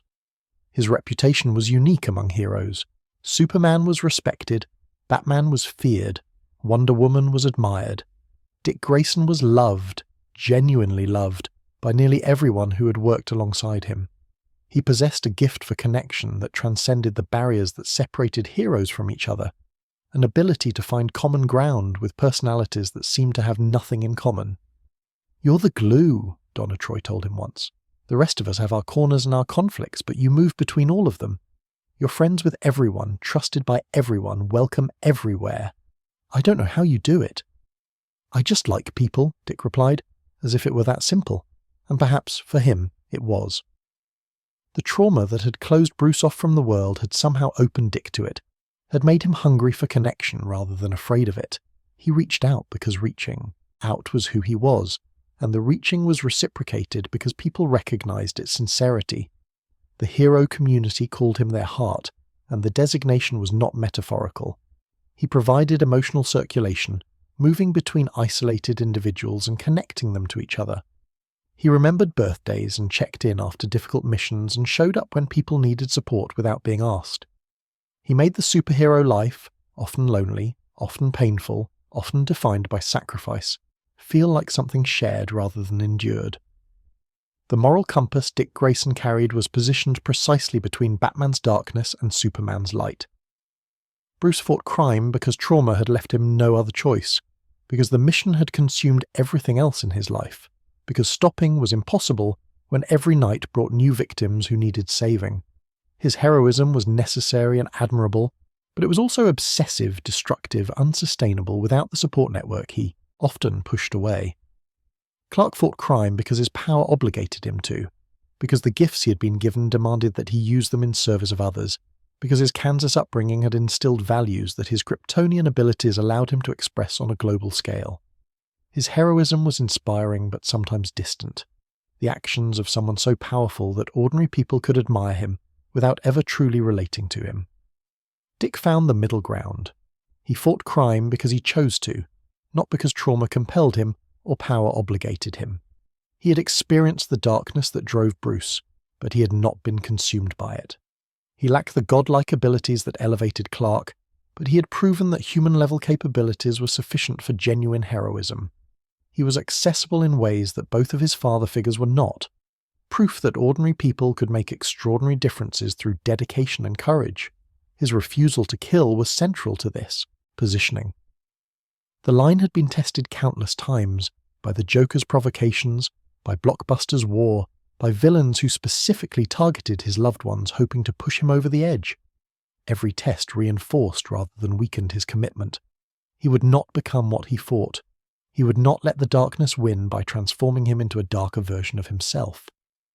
"You've had more reason to kill than most heroes ever will," Barbara observed during one of their conversations about the principle. Zuko, Blockbuster, the Joker, any of them would have been justified by most people's standards. "Justified isn't the same as right," Dick replied, "and right isn't just about what the person deserves. It's about who I want to be. Every time I choose not to kill, I'm choosing the person my parents raised me to be. Every time I let the line hold, I'm proving that the trauma doesn't control me." The future had been glimpsed through various timelines and alternate possibilities, and, in most of them, Dick Grayson remained a hero. In Kingdom Come, he had led a team called the Titans, grown grey but undiminished, still fighting for hope in a world that had grown cynical. In DC 1 Million, his legacy had extended across millennia, the Nightwing identity carried by successors who honoured what he had established. In countless Elseworlds and alternate Earths, variations of Dick Grayson made similar choices. Trauma transformed into purpose. Darkness met with light. The boy who had watched his parents fall, choosing to fly rather than to fall himself. These possible futures suggested something profound about the character's essence. Across all the variations, all the different circumstances and contexts, certain elements remained constant. The optimism, the connections, the refusal to surrender hope. Dick Grayson was not defined by his trauma, but by his response to it. He was proof that the worst things that happen to us do not have to determine who we become. The appeal endured because the appeal was genuine. Dick Grayson had been beloved for over 80 years of publication history, his popularity transcending eras and artistic styles and editorial directions. Readers connected with him because he represented something they wanted to believe, that kindness was not weakness, that hope was not naivety, that it was possible to experience the worst the world had to offer and emerge with your capacity for love intact. He was the hero who smiled, the hero who joked during battles, the hero who maintained friendships and romantic relationships and family connections despite the demands of the mission. He showed that heroism did not require sacrificing everything else, that it was possible to save the world and still have a life worth living. The boy who had stood on a platform 40 feet above the ground, watching his parents fall, had made a choice in that moment that defined everything that followed. He could have surrendered to despair. He could have let the trauma consume him, could have become bitter and closed and focused solely on vengeance. He could have walked the path that Bruce walked, the path that Jason walked, the path that led to effectiveness purchased at the cost of humanity. Instead, he chose to fly. He chose to honour his parents by becoming the kind of person they had raised him to be, joyful, loving, connected, alive in the fullest sense of the word. He chose to let their memory be a source of strength rather than a wound that never healed. He chose to build rather than destroy, to connect rather than isolate, to hope rather than despair. That choice was renewed every day, with every patrol, with every villain faced and every life saved. It was not a choice made once and then forgotten. It was a commitment that required constant reaffirmation. The darkness was always there, always tempting, always offering easier paths that would cost him his soul. Dick Grayson rejected those paths over and over again, because he understood something that the darkness could never comprehend. The light was worth fighting for. The hope was worth protecting. The love was worth every sacrifice required to maintain it. He was Nightwing. He was the first Robin. He was the heart of the DC universe and the proof that trauma did not have to define destiny. He was Dick Grayson, and he would keep flying until the moment he could fly no more. The rooftop is cold tonight, the kind of Gotham cold that seeps through Kevlar and leather and settles into bone. Jason Todd crouches at the edge of a water tower, watching the streets below through the crimson lenses of his helmet, cataloguing the movements of predators and prey in the eternal dance that defines this city. A drug deal in the alley to his left. A mugging beginning to unfold 3 blocks north. The distant wail of sirens responding to something he cannot see but can easily imagine. This is his life now. This has always been his life in one form or another, watching, waiting, choosing which battles to fight and which to let pass. The boy who stole tires in Crime Alley has become a man who shapes the underworld's geography. The Robin who died in Ethiopia has become something that even his murderer could not have anticipated. The angry revenant who once demanded that Batman choose between his code and his son has become what exactly? That question remains unanswered. Perhaps it will always remain unanswered.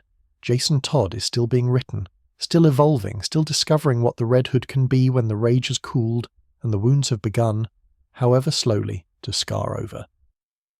But tonight, on this rooftop, in this cold, he's simply a man with a job to do. The mugging takes priority. He drops into the darkness, and Gotham continues its endless turning. The current status of the Red Hood in the DC universe reflects decades of evolution, from reviled replacement to murdered martyr to controversial resurrection to reluctant family member. He occupies a unique position now. Not quite hero, not quite villain, something in between that resists easy categorization. He operates primarily in Gotham, though his missions take him across the globe when circumstances require. His relationship with Batman has stabilized into something functional if not comfortable, a détente built on mutual respect and mutual refusal to fully accept each other's methods. Bruce tolerates Jason's presence in the city, even collaborates with him when threats exceed what either can handle alone. Jason tolerates Bruce's disapproval, no longer seeking the validation he once craved so desperately. They will never agree about the fundamental questions. They have stopped expecting to. The wider Bat family has integrated Jason into their operations with varying degrees of enthusiasm.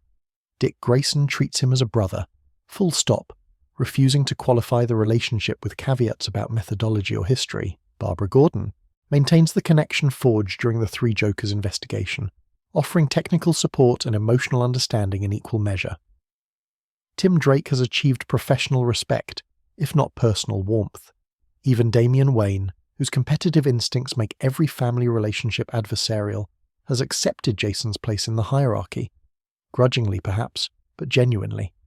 Beyond the family, Jason has earned recognition throughout the superhero community. The Justice League knows who he is and what he does.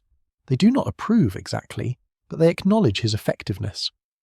When situations arise that require his particular skill set, threats that cannot be addressed through conventional heroism, problems that demand solutions the mainstream heroes cannot provide, Jason receives calls. He's a resource, a specialist, the person you contact when the rules need to bend further than Superman or Wonder Woman can bend them. This is not the legacy he imagined when he first donned the Red Hood helmet. It is something stranger, more complicated, more interesting. The rogues gallery Jason has accumulated over the years reflects his unique position in Gotham's ecosystem. Black Mask remains his most persistent nemesis, Roman Sionis, whose criminal empire Jason once systematically dismantled, whose face Jason scarred in confrontations that left permanent marks on both of them. Their conflict is personal in ways that most hero-villain relationships never achieve.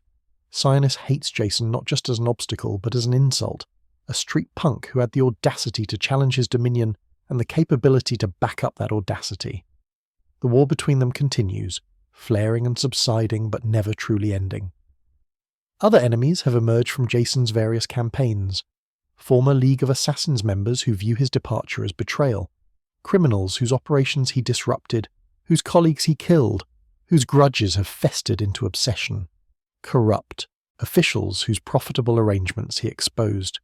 The list grows longer with each year of activity, each mission that creates new enemies even as it resolves immediate threats. But Jason's most dangerous opponents are often philosophical rather than personal. He fights against the complacency that allows systems to fail, against the corruption that prevents justice from functioning, against the assumption that the way things have always been is the way things must continue to be. These enemies cannot be defeated with fists or bullets.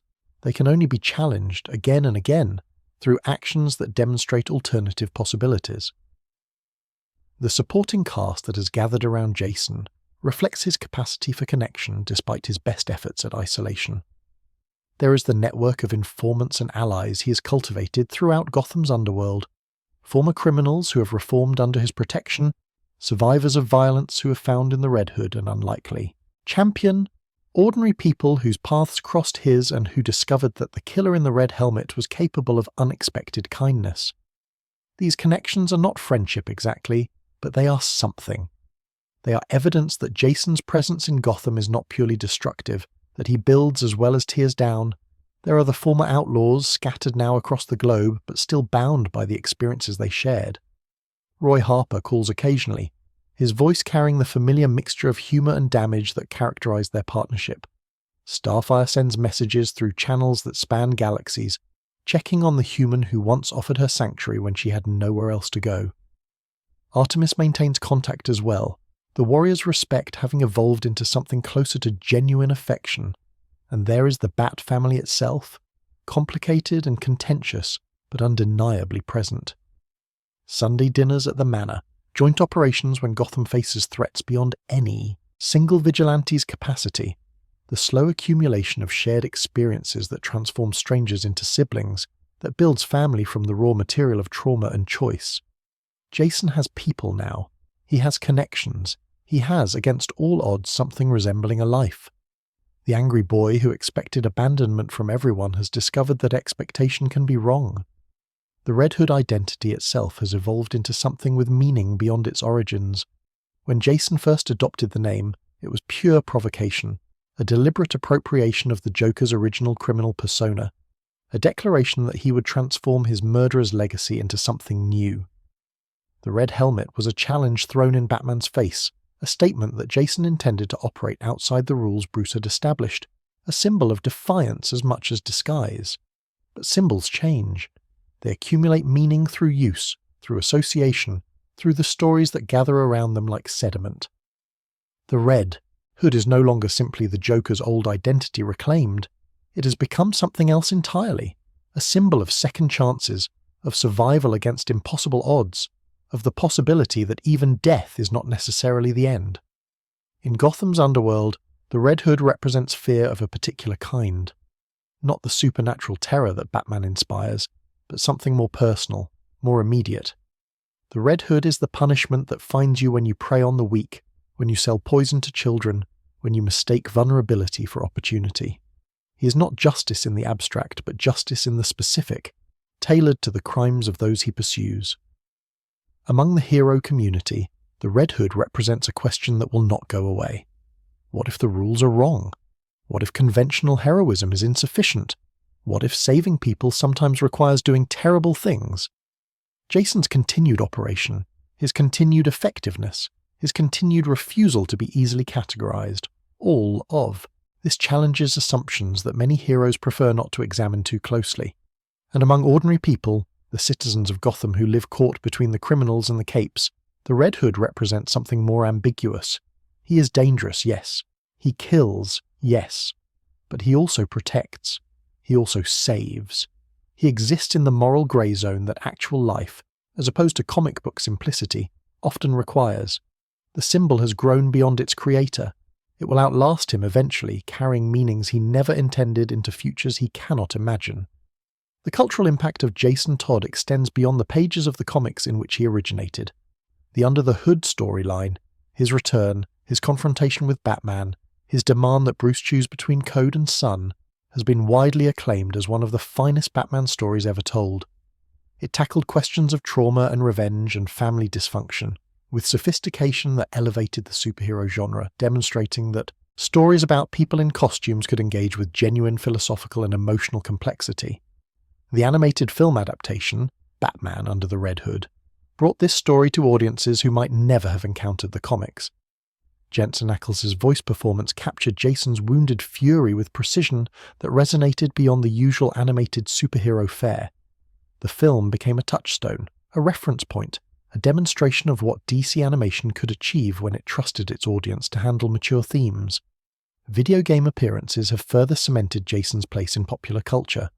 The Arkham Knight game made him central to its narrative, exploring his trauma and his vendetta through interactive storytelling that allowed players to experience his perspective directly. Though the game's twist revealing the Arkham Knight's identity was widely anticipated, the emotional weight of Jason's confrontation with Batman still landed with considerable force. Beyond specific adaptations, Jason has become a figure of identification for audiences who see themselves in his struggles. He is the hero for people who feel like outsiders, who carry trauma they did not choose, who have been told they are too angry or too damaged or too broken to belong.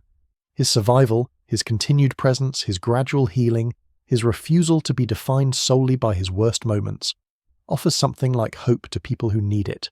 This is not a small thing. Representation matters, even in fiction. Perhaps especially in fiction, where we find models for ways of being that reality has not yet shown us. The future stretches before Jason Todd like Gotham's streets, full of shadows and possibilities. Where does his story go from here? The honest answer is that no one knows, including the writers who will eventually tell it. Characters like Jason have a way of surprising their creators, evolving in directions that editorial mandates and reader expectations cannot fully control. He might reconcile more fully with Batman, finding the acceptance he sought for so long. He might fall back into isolation, the old wounds reopening under new pressures. He might die again, comics being what they are, and return again, his resurrection becoming not a singular miracle but a recurring pattern. But certain things seem likely to persist regardless of specific plot developments. Jason will continue to occupy the space between hero and villain, refusing the easy categorization that would make him simpler to understand. He will continue to challenge Batman's methods, not out of spite anymore, but out of genuine philosophical conviction. He will continue to protect the vulnerable, to punish the predatory, to exist as a permanent question mark against the certainties that other heroes embody. And he will continue to matter to readers who find in his story something they need.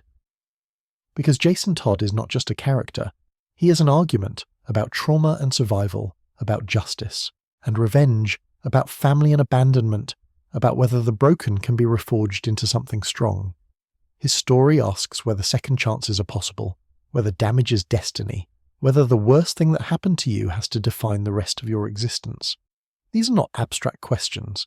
They are questions that real people struggle with every day, in circumstances that share nothing with superhero adventures except their fundamental emotional stakes. Jason's answers may not be everyone's answers, his methods may not be acceptable to everyone's morality, but the fact that he keeps asking, keeps fighting, keeps surviving, that matters. The night grows later, the rooftop grows colder. Jason finishes his patrol and returns to the safe house he maintains in the Narrows, the neighborhood that birthed him and that he has never quite managed to leave behind. The space is Spartan, weapons maintenance station, computer terminal, cot in the corner for the nights when he cannot make it back to anywhere more comfortable. It is not a home, not really, but it is his. He removes the helmet and sets it on the workbench, the red polymer gleaming dully in the low light. The face beneath is scarred in places, marked by years of violence that have left their signatures on his skin. But it is also, undeniably, a human face, not a monster's, not a weapon's. A person's face, belonging to a person who has done terrible things and good things and is still trying to figure out the difference. Bruce Wayne's voice echoes in his memory from one of their early encounters after his resurrection. Everyone deserves a chance to become something more. Jason had not believed it then. He had thought it was just another lie, another manipulation, another conditional acceptance that would be revoked as soon as he failed to meet expectations.